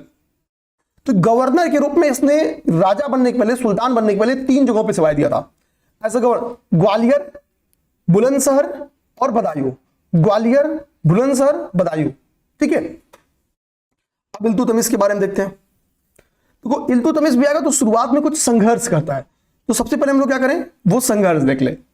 जैसे कि क्या करता है, 1215 से 16 के बीच में क्या करता है, आपका याल दोजो से संघर्ष करता है। किसके साथ, तो ये करता है याल दोजो के साथ संघर्ष करता है, याल दोज के साथ संघर्ष करता है। इसके बाद से इनका थोड़ा सा कुबाचाओं के साथ, ठीक है, जानना उस वक्त देखो कुबाचा शासक कौन रहेगा, नासिरुद्दीन कुबाचा। तो थोड़ा सा कुबाचाओं के साथ संघर्ष होता है, लेकिन अभी संघर्ष स्टार्ट होता है, किसी नतीजे पे नहीं पहुंचता है। मंगोलों का संघर्ष देखो मैंने 1221 लिखा है और कुबाचा का संघर्ष मैंने 1224 लिखा है। आप समझना बात को, कुबाचा से संघर्ष पहले से स्टार्ट था, लेकिन उसने कुछ रिजल्ट नहीं दिया था। तो कुबाचा के संघर्ष का रिजल्ट मिले उसके पहले मंगोलों के आक्रमण से बचाव के लिए, ठीक है, बेसिकली एक हम लोग कह सकते हैं कि एक सिंपल सा मंगोल आक्रमण से बचाव के लिए एक प्लान हम लोग कह सकते हैं कि तैयार था। तो मंगोल संकट जो था इसके ड्यूरेशन में आया था, वो कुबाचा के संघर्ष के पहले आया था। मंगोल संकट जो इसके समय आया था वो कुबाचा से संघर्ष के पहले आया था। हालांकि कुबाचा का रिजल्ट मंगोल संकट के बाद निकला है। बात क्लियर। अच्छा, समय के साथ इसने बंगाल पे भी कंट्रोल स्टेब्लिश किया, ठीक है। और कब वहां का उस गद्दी पे कौन था, बंगाल पे संघर्ष, मैंने यहां पे क्या बोला, बंगाल पे इसने स्टेब्लिश किया। क्यों, क्योंकि देखो होता क्या है, जब ऐबक मृत्यु को पाता है तो बंगाल का जो शासक था उसने खुद को स्वतंत्र घोषित कर दिया, तो इसी के लिए बंगाल पे भी नियंत्रण स्टेब्लिश करता है, ठीक है, ध्यान देना। राजपूतानों से भी इसने संघर्ष स्टेब्लिश किया। अब देखो यालदौज के साथ संघर्ष क्यों किया, यालदौज के साथ संघर्ष करने का रीजन क्या था कि यालदौज पंजाब पे कंट्रोल करना चाहता था। पंजाब पे कंट्रोल मतलब पश्चिमी भारत के एरिया पे कंट्रोल। लेकिन इल्तुतमिश ने कहा कि भाई मैं एक काम करता हूं, इसका जवाब देता हूं, पंजाब पे जो इसकी कंट्रोल की मंशा उसको साफ करता हूं, वो स्टेब्लिश नहीं कर पाएगा पावर, और इससे रिजल्ट क्या रहेगा, जो गजनी डायनेस्टी है, गजनी से इसका संपर्क है, वो भी यहीं से यहीं समाप्त हो जाएगा। मतलब हम पूर्णतया अलग हो जाएंगे अब, ठीक है। एक तो काम बेसिकली ना यालदौज की इच्छा होती पंजाब पे अटैक करने की या कंट्रोल करने की, ना इसका इल्तुतमिश से लड़ाई होता, ठीक है। आगे क्या है, कुबाचा से इसका संघर्ष क्यों हुआ, ठीक है। तो सल्तनत की सीमाओं पर इसने प्रभुत्व की कोशिश की थी कुबाचाओं ने, ठीक है। सल्तनत की सीमा पर क्या किया, बेसिकली एक्सपेंड किया अपनी सीमा। कुबाचाओं का था कि हम सल्तनत की बाउंड्री में एंट्री करते हैं, थोड़ा सा अपना सीमा प्रसार करने की कोशिश की। सीमा प्रसार करने की कोशिश की तो लड़ाई करेगा इल्तुतमिश, और परिणाम क्या होगा कि मुल्तान और सिंध जीत लेगा, मुल्तान और सिंध कुबाचाओं से जीत लेगा। मंगोल से आक्रमण वाला जो बात है मेरे भाई, 1221 का ये घटना, ईयर भी याद रखना 1221। यहां पे मैंने लिखा चंगेज खान और जलालुद्दीन मंगबरनी, ठीक है। मंगबरनी क्या था, इसका भतीजा हुआ करता था। चंगेज खान का भतीजा क्या था, तो जलालुद्दीन मंगबरनी था। मंगबरनी क्या करता है, विरोध कर देता है। इस समय विद्रोह शासकों में खूब होते थे, ठीक है।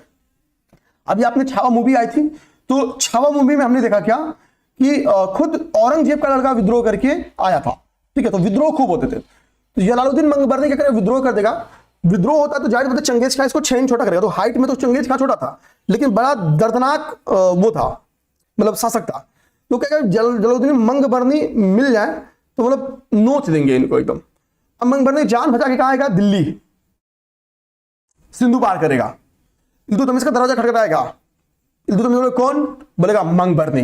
भाई क्या कहीं आया है, तो बोलेगा 100 रुपया लेने नहीं आए, आए हैं चंगेज खान मेरे पीछे आ रहा है, और भाई तू योग्य है, तूने खोखरों से लड़ाई लड़ी है, तू ऐसा है, तू वैसा है, भाई बचा ले। इल्तुतमिश बोलेगा ठीक है भाई, थोड़ा होल्ड कर। सेना भेजेगा अपनी, देखेगा हाँ भाई चंगेज खान तो सिंधु के किनारे आ चुका है। बोलेगा एक काम कर मंगबरनी भाई, यहाँ का माहौल मतलब हम तो भारत में है, और भारत क्या करता है कि जो आगंतुक है उनका स्वागत करता है। अब भाई यहीं पे पृथ्वीराज चौहान होते हैं, तो कहते हैं मंगबरनी मेरा दरबारी क्या है, मेरे दरबार का अतिथि है, और अगर चंगेज खान ने उंगली उठाया तो उसका गर्दन काट देंगे।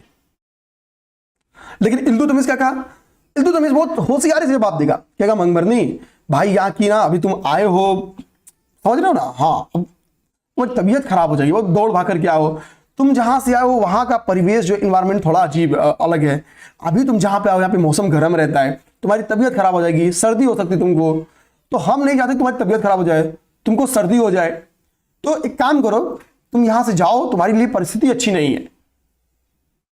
इनडायरेक्टली कहना चाह रहा था कि हम तुमको संरक्षण नहीं देंगे। मंगमर्दी समझ जाता कि भाई ये जो हमारी तबीयत खराब का, इधर तबीयत खराब का तो उनको डर दिखा रहे हो, और वहां गठरी काटने वाला है। तबीयत खराब में तो 2-3 महीना, 4 महीना, 5 महीना जी जाएंगे ना, वो पा जाएगा तो हेस काट देगा, अलग कर देगा और विदा कर देता है। सेना लगाएगा, बोलेगा काम करो, सेना तुमको सिंधु नदी पे छोड़ दे रही है। इल्तुतमिश की सेना ले जाती है मंगमर्दी को, सिंधु नदी के किनारे छोड़ती है, उधर उसके चाचा जी इंतजार करते हैं, चंगेज खां। और कहा जाता है चंगेज खां के सामने अपना घोड़ा इसने सिंधु नदी में कुदा दिया और जीवित सिंधु नदी को पार भी कर लिया। इसकी वीरता को देखते हुए चंगेज खां कहता है, अगर मंगमर्दी मेरा भतीजा नहीं बेटा रहता ना तो गद्दी मिलता इसको। बहादुर तो था बंदा, ठीक है, ध्यान देना। तो मंगमर्दी को शरण न देके टकराव टाला, तो ये क्या था, ठीक है, तो दिल्ली को सेव क्या था, एक डिप्लोमेसी पावर, एक डिप्लोमेटिक पावर। देखो इसकी, ये युद्ध ही नहीं, डिप्लोमेट का भी सहारा लिया। देखो बंगाल की स्वतंत्रता की घोषणा कर दी थी कौन, हुसामुद्दीन एवाज खिलजी, ठीक है। तो बेसिकली इनको पराजित किया गया, परिणाम इनको क्या किया, नासिरुद्दीन महमूद ने पराजित किया था। नासिरुद्दीन महमूद ने क्या किया था, इनको पराजित किया था। नासिरुद्दीन महमूद अभी आगे मिलेगा आपको, ठीक है। ये देखो इसका पौत्र था नासिरुद्दीन महमूद, ठीक है। तो नासिरुद्दीन महमूद को भेजता है कि भाई इनके खिलाफ एक अटैक करो और इनको हरा देता है। ये 1225 की घटना है। बाद में एक राजपूतानों से भी इसका अभियान चलता है 26-27 में, ठीक है।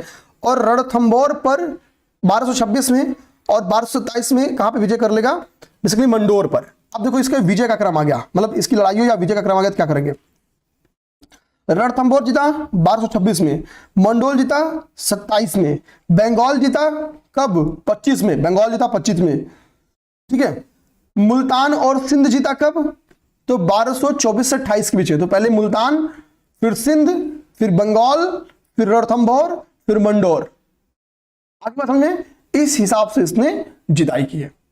तो मुल्तान दिल्ली सल्तनत में किसके ड्यूरेशन में आया, सिंध किसके ड्यूरेशन में आया, बंगाल किसके ड्यूरेशन में आया, रणथंभौर किसके ड्यूरेशन में आया, मंडोर किसके ड्यूरेशन में आया, तो इल्तुतमिश। इसी के लिए कहा जाता है इल्तुतमिश वास्तविक संस्थापक था। मंगमर्दी से सहायता नहीं दिया, डिप्लोमेटिक पॉलिसी अपनाया, भैया एक और युद्ध इसके ऊपर थोपने से बच गया, ठीक है। अब देखो खैर नियति क्या ना कराए भाई, होता ऐसा है कि 1236 में इल्तुतमिश की मृत्यु हो जाती है।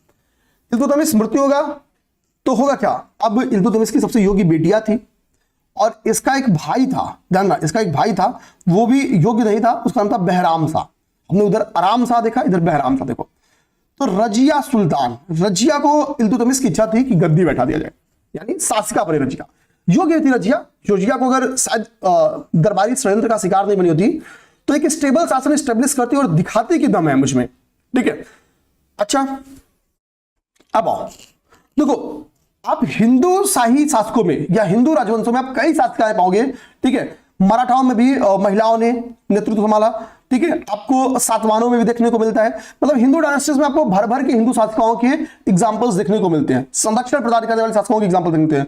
लेकिन मुगल और दिल्ली सल्तनत में आपको सिंगल ऐसे नहीं मिलेंगे, एक रजिया का ही मिलता है। रजिया को भी सोचो इंटरनली मार दिया गया, ठीक है, ध्यान रखना, इंटरनल मुद्दा इंटरनल समझा दिया गया। उत्तराधिकारी 1236 में पहली ऐसी शासिका बनेगी, first female ruler of Delhi सल्तनत चूजन बाय द पीपल। मतलब लोगों ने चुना, बोला कि तुम ही शासिका हो, इतनी इमोशनली ब्लैकमेल करेगी। इसी के लिए कहा जाता है अगर भाई नेता बनना है ना, आगे जाना तो कुशल वक्ता होना पड़ेगा, ठीक है। जैसे मोदी जी कुशल वक्ता, योगी जी कुशल वक्ता। बिहार में चुनाव है, जो कुशल वक्ता होगा वो जीतेगा। देखते हैं कि पीके कुशल वक्ता है कि नहीं, ठीक है। मतलब जो भी, ये तो एक समझाने का तरीका है। आते हैं हम लोग बात को समझाने के तरीके में। जब दिल्ली सल्तनत की गद्दी पे बैठती है तो कहती क्या है, पहले भैया हमको कौन कौन गद्दी से हटाया, कौन कौन नहीं चाह रहा था, तो पहचान करती कुछ तुर्क के चहलगामियों का, कुछ अमीरों का। उनको किसी का गद्दी बदल देगी, किसी का पद परिवर्तन कर देगी, किसी को पद मुक्त कर देगी, अपने सपोर्टर को पदयुक्त कर देगी, कुछ को निपटवा देगी। तो दमन करती है, सप्रेस्ड करेगी जो विद्रोही थे, जो रेबल्स थे। इकता व्यवस्था स्टेब्लिश किसने किया? तो इकता व्यवस्था स्टेब्लिश किया था इल्तुतमिश ने। इकताओं में भी ये क्या करेगी? बदलाव करेगी। ठीक है, अच्छा आगे क्या है? सोशल रिफॉर्म तो खैर इसको हमको नहीं बोलना चाहिए क्योंकि ये खुद के लिए रिफॉर्म करती है। पर्दा प्रथा को इसने स्वयं त्यागा था, समाज को नहीं त्यागवाया था। तो यहाँ पे मतलब मैं तो सामाजिक सुधार इसको नहीं मानूंगा। ठीक है, तो थोड़ा सा ये मुझे लगता है गलत हो गया, ये स्टेटमेंट काट देना, क्योंकि ये सुधार और सुझाव उसने खुद के लिए किया था, सबने नहीं किया था। सुधार तो होता ना सबने करे, तो पर्दा प्रथा इसने त्याग दिया। ये बोलते हैं शासक हूं, अब हम पर्दा करके आएंगे दरबार में, हमारा कौन बात मानेगा? चेहरा दिखेगा नहीं, हम रिसिया रहे हैं कि मुस्कुरा रहे हैं, दिखेगा नहीं, तब पर्दा उठाएगी, पर्दा त्याग देगी। बोले कि पुरुषों की तरह कुबा और कुलाहा पहनकर आती थी, कोट पैंट पहन के आती थी, ठीक है, पुरुषों की तरह रहती थी। ठीक है, ध्यान देना ताकि पुरुष लगे। अब आ जाओ, मैंने बोला कि तुर्क ए चहलगामियों से इसका खूब टकराव हुआ, सुंदर भी थी। तो तुर्क ए चहलगामी खास में अल्तुनतुनिया इसमें बहुत बहादुर और योग्य था, नवयुवक था, तो हमसे भी हो जाए। लेकिन ये कहा जाता है प्रेम किसी और से करते थे, क्योंकि एक मतलब वो तुर्क के चहलगामी का खैर हिस्सा नहीं था, किसी और से, किसी और जाति के लोग से, मतलब वो तुर्क नहीं थे, वो क्या करती है घुड़सवारी सीख रही थी। ठीक है, मुझे उनका नाम याद रहा है, मैं एक बार अगर थोड़ा सा टाइम देंगे तो शायद उसका नाम सोच देख लो तो बताऊं आपको। ठीक है, वो आपका था जिसका नाम मैं बोला था, उसका नाम आपका था, यहाँ पे मैं लिखा हूं जलालुद्दीन याकूत। यहाँ कहीं नोट करना आप लोग नाम इसका। ठीक है, पेपर में क्वेश्चन आ भी सकता है, आजकल कुछ भी दे रहा है पेपर में क्वेश्चन। तो उसका नाम था जलालुद्दीन याकूत, जलालुद्दीन याकूत। तो जलालुद्दीन याकूत ये तुर्क नहीं था। इसको क्या करती है? पद देती है, नवीन नियुक्तियां करती है। और ये इसको जो पद देती है उस पद का नाम था अमीर ए आखूर। अमीर ए आखूर का पद देखिए, ये अश्वशाला प्रमुख हुआ करता था। और ये क्या कि भाई पुरुषों की तरफ व्यवहार कर रही है, और पुरुषों को तो घोड़ा चलाने आता था। रजिया में एक ही दिक्कत थी, तो घोड़ा चलाने नहीं आता था। तो ये कहे काम करो, हम अपने कमांडर ऑफ घोड़ा ठीक है, मतलब अमीर ए आखूर से बोलते हैं तुम ही हमको घोड़ा सिखा दो। तो वो सुबह सुबह घोड़ा सीख रही थी, घोड़ा चलाना सीख रही थी। ठीक है, तो ऐसा कहता था, दृश्य कुछ ऐसा था कि जलालुद्दीन याकूत बैठा था और दोनों लोग साथ में घोड़ा सीख रहे थे। ठीक है, और ये दृश्य क्या है, तुर्क ए चहलगामियों को अच्छा नहीं लगा, मनमोहक नहीं लगा। तो उन्होंने कहा कि भाई ये तो क्या करो, ये तो मतलब गैर तुर्कों से क्या हुई है, फंस गई है, मतलब प्रेम कर गई है। हाँ, तो जो जनता इनको बैठाई है पिताजी के नाम पे, जनता कुछ भी बर्दाश्त कर सकती है। तो समझ गए, गैर जाति में विवाह नहीं बर्दाश्त करती है, प्रेम तो एकदम नहीं उस समय। तो कहा जाता है कि यहीं से क्या होता है, तुर्क ए चहलगामी इसमें अल्तुतुनिया को थोड़ा चढ़ा दिया जाता है, और अल्तुतुनिया करेगा विरोध। और इसी के भाई जिसका नाम था बहराम साहब, उसको गद्दी बैठा था, इसको हटा के जाओ घोड़ों से सीखा। अल्तुतुनिया से कहता भी भाई मुझसे ऐसा अच्छा घुड़सवार कौन है, लेकिन थोड़ा तो तुमको याकूत के साथ सीखना है। तो बोलती है इसको पढ़ के कैद में रख देगा अल्तुतुनिया। तो कहती है अरे ऐसा कोई बात नहीं है, बस दोस्त है। ठीक है, अच्छा घुड़सवार है तो सीख रहे थे, ऐसी कोई बात नहीं है अल्तुतुनिया, विश्वास रखो। अल्तुतुनिया नहीं विश्वास है, बोले कि तुझसे शादी करने के लिए तैयार है। अब देखते ही देखते अल्तुतुनिया जो है क्या तुर्क के चालीसा का एक मेंबर, उसको लगे बस हासिका का पति, वो बोलेगा काम करो उसको कैद से छोड़ो, विवाह कर लेगा। ये कहता है काम करो अल्तुतुनिया कि भाई हम हनीमून के पहले क्या करेंगे, पहले तुमको गद्दी पे बैठेंगे। कसम खाता है। हालांकि दरबारी षड्यंत्र इतना बढ़ चुका था जिसका हिस्सा खुद अल्तुतुनिया था। बाद में वो दरबारी षड्यंत्र खुद खत्म नहीं कर पाता है और ये लोग लड़ाई हार जाते हैं। रात में इनका एक जगह भाग के जाते हैं, एक जंगल में ये विश्राम करते हैं। ठीक है, मतलब विश्राम के ड्यूरेशन में ही ऐसा माना जाता है। ठीक है, कि वो एकांत के पल का मतलब एकांत में जी रहे थे और कुछ डाकुओं ने उनके अटैक करके मार दिया, दोनों लोग को मार दिया, अल्तुतुनिया को भी मार दिया और रजिया को भी मार दिया। तो रजिया गुंडों में फंस गई, समझ गए। हाँ, तो भाई अल्तुतुनिया भी यहीं से मार दिए गए। ठीक है, गए। बहराम शाह इस तरीके से आ जाता है कौन, गद्दी पे। 1240 में क्या होता है, रजिया की हत्या करती है। अब देखो, बहराम शाह, रजिया के बाद षड्यंत्र हुआ और उस षड्यंत्र का परिणाम कौन था कि बहराम शाह था। बहराम शाह गद्दी पे आ गया, बहराम शाह गद्दी पे आ गया। ठीक है, तो रजिया के बाद अच्छा इसका इंग्लिश में इसका नहीं क्या कंटेंट, अच्छा यहाँ पे माफ करना, थोड़ा इसका इंग्लिश वाला कंटेंट लिखना भूल गया हूँ, ठीक है, समझ में आ जाएगा, कोई दिक्कत नहीं है। तो रजिया के बाद क्या होता है, कह रहा है कि षड्यंत्रपूर्ण अमीरों द्वारा सुल्तान बनाया गया इसको, ये तो हमने समझ गया। नायब, यहाँ पे एक पोस्ट है, देखो नायब ए, यहाँ पे क्या लिखा, मुमलकत, ठीक है, मुमलकत। तो एक पोस्ट है नायक ए मुमलकत, मुमलकत या मुमलकत, ठीक है। तो चूंकि बहराम शाह गद्दी पे बैठाया गया था, यानी बहराम शाह क्या था, एक कठपुतली शासक था, और जो वास्तविक शासक था, जो वास्तविक कंट्रोल था वो किसके हाथ में था, तो नायक ए मुमलकत के हाथ में था। अब नायक ए मुमलकत बनेगा कौन, वो जो बहराम शाह को गद्दी पे बैठाया होगा, सबसे ज्यादा भूमिका रही होगी। तो कहा जाता है बहराम शाह को गद्दी पे बैठाने में सबसे ज्यादा भूमिका जिसकी थी वो एतगीन की थी, इसकी एतगीन की थी। और इसी के लिए एतगीन को क्या किया इसने, नायब के पद पर, इस पोस्ट को हम लोग सीधा नायब भी बोलते थे, नायब के पद पे बैठा दिया। यानी अब बहराम शाह का ड्यूरेशन, ये स्टेटमेंट ध्यान देना, फैक्चुअल नहीं कॉन्सेप्चुअल है, अर्थात बहराम शाह के ड्यूरेशन में नायब वास्तविक शक्ति का केंद्र बन जाता है। नायब का पद दिल्ली सल्तनत में वास्तविक शक्ति का केंद्र बन जाता है और शासक कठपुतली बन जाएगा।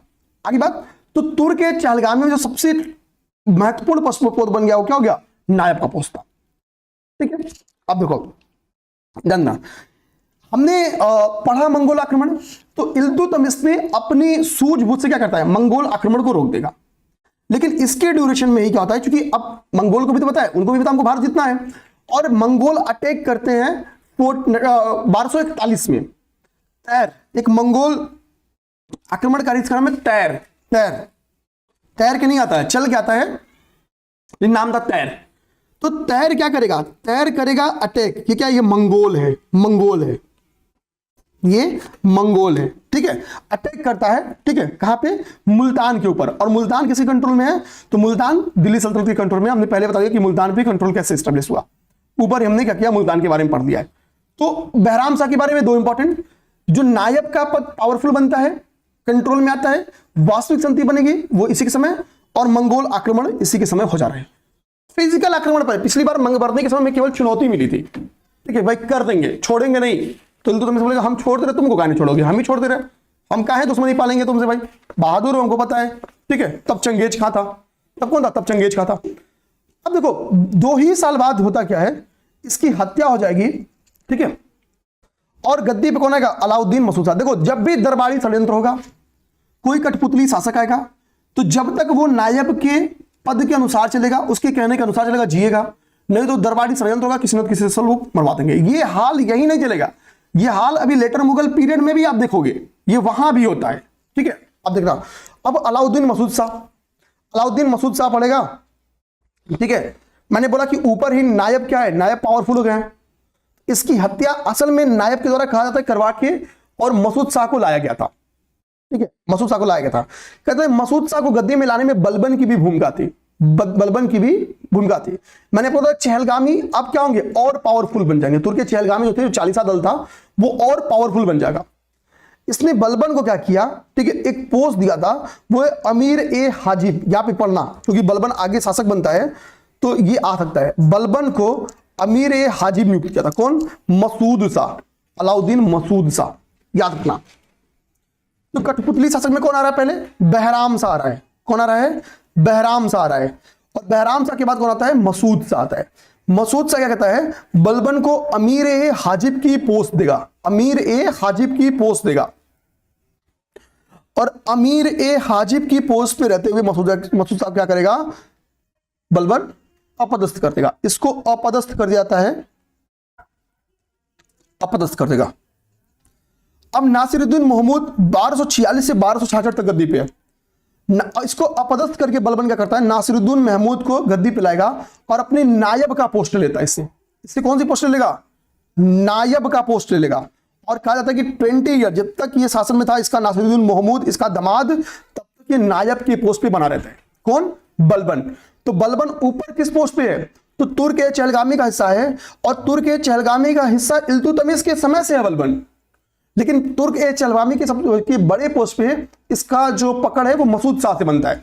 मसूद शाह के समय में क्या बनता है, अमीर ए हाजिब बनता है, और फिर मसूद शाह को ही इसके पद से हटा के एक कठपुतली शासक नासिरुद्दीन महमूद को लेके आएगा, और नासिरुद्दीन महमूद इसको क्या करेगा, नायब बना देगा।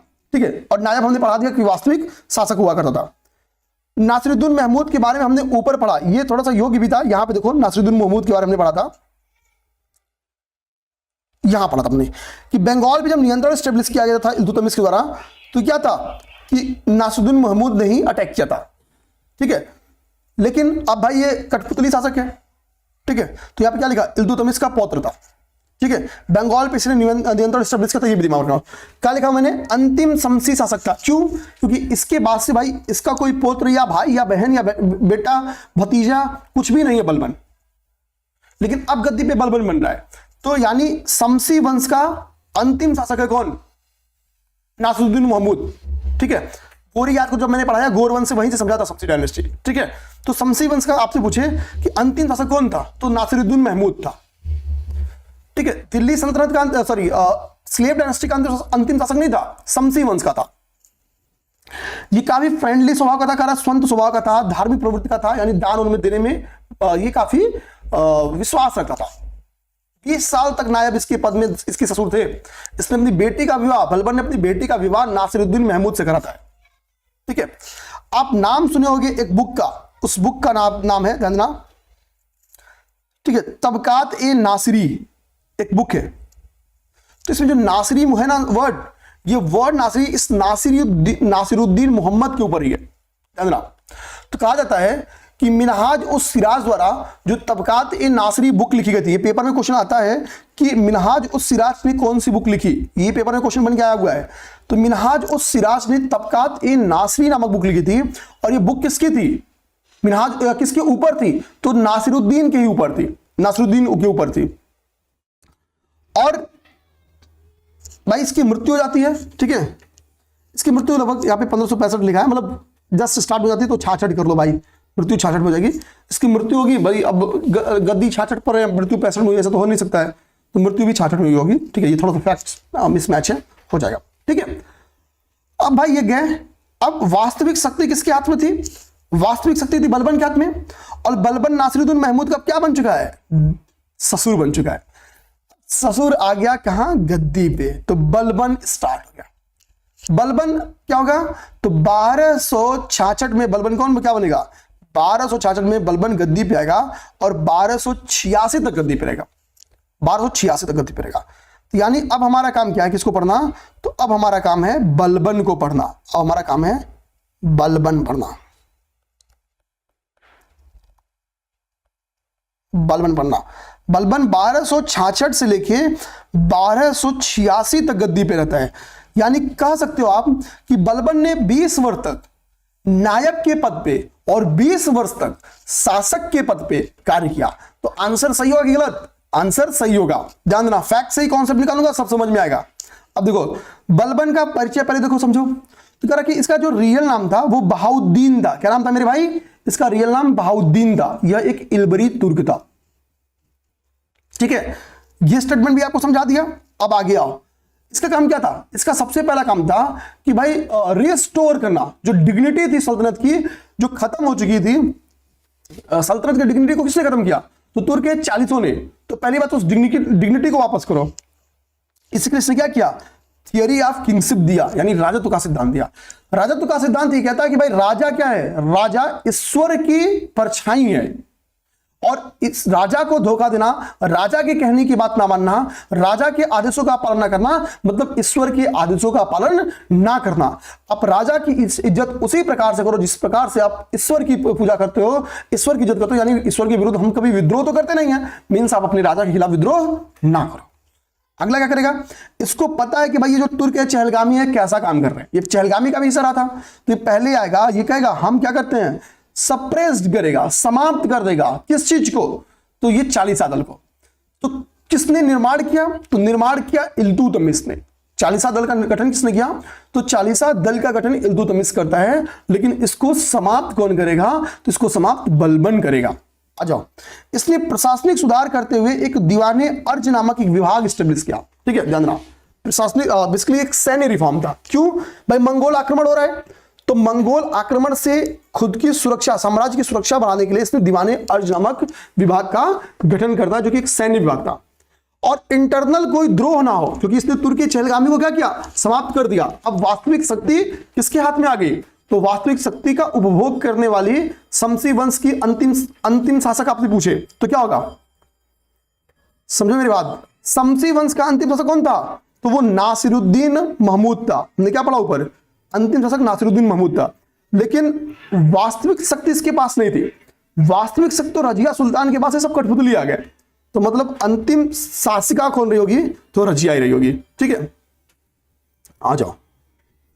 इसने क्या किया, इंटरनल कोई चैलेंज ना आ जाए इसके लिए इसने एक गुप्तचर विभाग का न्यू रखा। इसने क्या किया, एक गुप्तचर विभाग का न्यू रखा। और इस गुप्तचर विभाग का बेसिकली काम क्या था, इस गुप्तचर विभाग का काम था बेसिकली कि जासूसी को बहुत बेहतरीन करना। और कहा था इसके जासूस से लोग इतना डरते थे कि इसका कोई हिसाब ही नहीं था। ठीक है, जासूसी सिस्टम इतनी स्टेबल थी कि आज तक कोई विद्रोह मतलब विरोध ही कोई नहीं हुआ। ठीक है, कानून व्यवस्था को स्टेब्लिश इसके ड्यूरेशन में लूट मार की स्थिति बहुत ज्यादा थी। तो लूट मार को कमजोर करने के लिए क्या किया कि जंगल के रास्तों की साफ सफाई किया, रोड्स बनवाए और पुलिस चौकियां बनवाई। क्योंकि रोड रहेगा तो डाकू झाड़ मतलब जंगल में ज्यादा अटैक करेंगे, रोड पे नहीं। दूसरा, पुलिस चौकियां बनेंगी तो पुलिस चौकियां सुरक्षा प्रदान करेंगे। इसके लिए इसने क्या किया, लॉ एंड ऑर्डर को बेहतरीन किया। अब आ जाओ। ठीक है, पश्चिम भारत से चांस था मंगोलों का आक्रमण हो, और हो भी रहा था। तो मंगोलों के आक्रमण से सुरक्षा के लिए इसने दीवानी अर्ज की तो स्थापना कर दी थी। साथ ही साथ पश्चिमी बाउंड्री पर इसने कई सारे फोर्ट्स बनवाए, क्योंकि फोर्ट्स बनवा देंगे तो वो एक रक्षा प्राचीर के रूप में काम करेगी। ठीक है, इसका एक लड़का था शहजादा महमूद, जिसको मोहम्मद जिसका नाम था। इसने मंगोलों से अटैक करते करते मर भी गया था, मतलब लड़ते हुए मरा भी था। ठीक है, अमीर खुसरो इसी के ड्यूरेशन से अपना जीवन यात्रा स्टार्ट करता है। साहित्यिक जीवन के स्टार्ट जो उसका होता है, जो उसका लिटरेरी कैरियर की स्टार्ट होती है अमीर खुसरो की और हमीर हसन की, वो लिटरेरी कैरियर की शुरुआत इसी के ड्यूरेशन से होती है। और अमीर खुसरो ने भी दिल्ली के 7 सुल्तानों का शासन देखा है। ठीक है, अच्छा ये बताओ, आप बलबन की जगह होते तो आप क्या करते, आप बलबन की जगह होते तो आप सीमा विस्तार करते या फिर अपनी शासन को स्टेबल करते। समझना बात को, अपने व्यक्तिगत जीवन पे बलबन की इस स्ट्रेटजी को लगाना। जिंदगी में जब आप स्थिर ना रहो, मतलब आपके ऊपर बहुत सारी चुनौतियां हैं, तो आप जबरदस्ती का अपना लोड मत बढ़ाओ। मतलब बलबन अभी क्या कर रहा है, मंगोल आक्रमण से खुद को सुरक्षा प्रदान कर रहा है। बलबन क्या कर रहा है, तुर्क चालीसा को समाप्त करके और गुप्तचर विभाग का गठन करके वो क्या कर रहा है कि इंटरनल कोई विरोध ना हो उसको रोक रहा है। वो साम्राज्य का एक्सपेंशन नहीं कर रहा है, वो नया युद्ध मोल नहीं लेना चाहता है, क्योंकि उसको पता है अभी तुमको सेना स्टेबल करनी है। आगे बात समझिए। तो जिंदगी में समझो, जब तक आप कोई नया दिक्कत मत पालो तब तक दिमाग, जब तक आप अपनी पुरानी दिक्कतों से निपट ना लो, जबरदस्ती का लोड मत बढ़ाओ अपने ऊपर। बलबन ने यही किया, लोड नहीं बनाया, पहले खुद को स्टेबल बनाया। ठीक है, तो आरओ बन के पहले स्टेबल बन जाओ, जबरदस्ती का लोड। ठीक है, अभी मत लो कि हमको सामने यूपीएससी देना है, हमको ये देना है, हमको वो देना है। समीक्षा अधिकारी बन जाओ, मस्त छुट्टी है, छुट्टी का यूज करो, टाइम का यूज करो, पैसे का यूज करो, बन जाओ। ठीक है, मतलब हाँ ये चीज समझना है भाई। मजेदार पोस्ट है, one of the best post है भाई, मतलब बहुत प्यारी पोस्ट मुझे लगती है। अब हम लोग आते हैं। ठीक है, देखो बंगाल में एक बार इसके ड्यूरेशन में विद्रोह भी हो गया था, विद्रोह को कुचल देगा। ठीक है, बलबन की मृत्यु 86 में हो जाती है, तो कोई दिक्कत बात नहीं है। अब देखो, जब 86 में इसकी मृत्यु होती है तो बलबन की इच्छा क्या थी कि इसका पुत्र था कै खुसरो, कई खुसरो, कई खुसरो नहीं, एक ही खुसरो, उसका नाम था कई खुसरो। तो इसने डिसाइड किया कि मैं कै खुसरो को क्या करूंगा, राजा बना दूंगा। लेकिन कै खुसरो क्या होता है, राजा नहीं बन पाता है। ठीक है, दरबारी षड्यंत्र का परिणाम यह रहा कि कैकोबाद राजा बन जाएगा। ठीक है, और ये क्या करेगा, कै खुसरो भविष्य में क्लेम ना कर पा रजिया की तरह इसकी हत्या करा देगा, इसको मरवा देगा। कैकोबाद क्या होगा, अब भाई जिसको गद्दी पाने के लिए दरबारी षड्यंत्र का सहारा लेना पड़े, मीन्स आप उसको योग्य मानोगे या अयोग्य, वो इनकेपेबल था, वो एक विलासी भी था। ठीक है ना, वो विलासी भी था। अब ध्यान देना, तो कैकोबाद के ड्यूरेशन में क्या होगा, तो कैकोबाद के ड्यूरेशन में सिंपल सी बात है, विलासी प्रोजेक्ट का होगा। और कभी भी राजा अगर विलासी हो जाएगा तो परिणाम क्या होगा कि एडमिनिस्ट्रेशन क्या हो जाएगा, एडमिनिस्ट्रेटिव सिस्टम डिक्लाइन कर जाएगी, अराजकता की स्थिति आ जाएगी, एडमिनिस्ट्रेटिव डिसऑर्डर्स की स्थिति आ जाएगी, अराजकता आ जाएगी। तो जिस अराजकता की स्थिति को बलबन ने समाप्त किया, बलबन की मृत्यु के बाद वही अराजकता वापस आ गई। ठीक है, देखना अब क्या यहां पे देखो क्या रहा है कि भाई अब बलबन के बाद से चीजें सब चीज खत्म हो जाती है। ठीक है, अब आ जाओ, ठीक है, अब आ जाओ, यहां पे हमने क्या देखा, कैखुसरो की हत्या होगी, कैकुबाद आएगा, और कैकुबाद की हत्या होगी तो कौन आएगा, जलालुद्दीन खिलजी आएगा, यहीं से खिलजी डायनेस्टी आ रही है। ठीक है, कैकुबाद की हत्या के बाद उसका 3 माह के पुत्र कैमर्स को सुल्तान घोषित किया गया। हालांकि बाद में कैमर्स की भी हत्या हो जाती है, तो समझना बात को।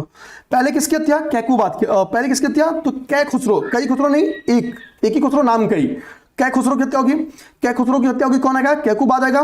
कैकुबाद की हत्या आएगी तो उसकी 3 महीने का पुत्र आएगा कैमर्स, उसको गद्दी बैठा जाएगा। और कैमर्स को 3 महीने के लड़के को मारना कितनी, मतलब समझ जाओ इनकी गद्दी पाने के लिए क्या कर सकते हैं। तो 3 माह के पुत्र को क्या किया, इन्होंने मार दिया।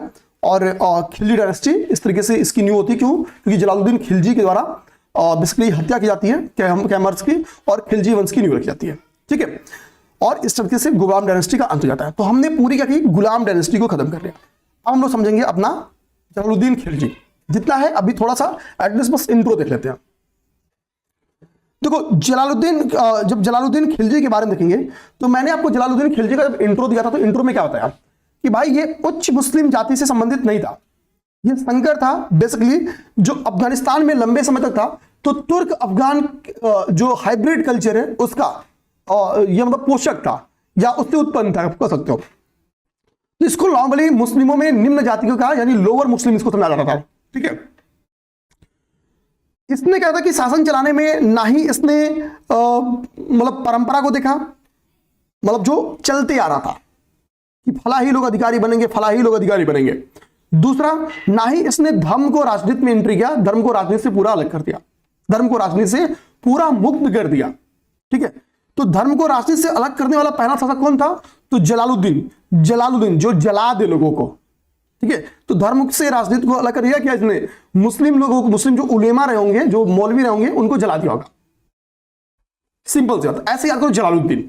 तो जलालुद्दीन खिलजी क्या हुआ, इसने जो धार्मिक कट्टरपंथी लोग रहे होंगे उनको जला दिया होगा, ऐसे भी हम लोग बोल सकते हैं। ठीक है, तो हो गया जलालुद्दीन खिलजी। तो जलालुद्दीन खिलजी की इस तरीके से क्या होता है कि बेसिकली प्रवेश होता है, और एक ऐसा शासक जिसने राजनीति को धर्म से अलग किया, अब वो आ गया है गद्दी पे, जिसके बारे में हम लोग पढ़ेंगे कल। और इंट्रो तो हमने देख लिया है। मैं आपको 5 मिनट पूरी सिलेबस का फिर से रिवीजन करा देता हूं। हमने पहले क्या देखा, तो भाई हमने सबसे पहले क्या स्टार्ट किया, तो हमने सबसे पहले तुर्क आक्रमण पढ़ा, महमूद गजनवी को समझा इन डिटेल, इसके सारे आक्रमण के क्रम से समझा।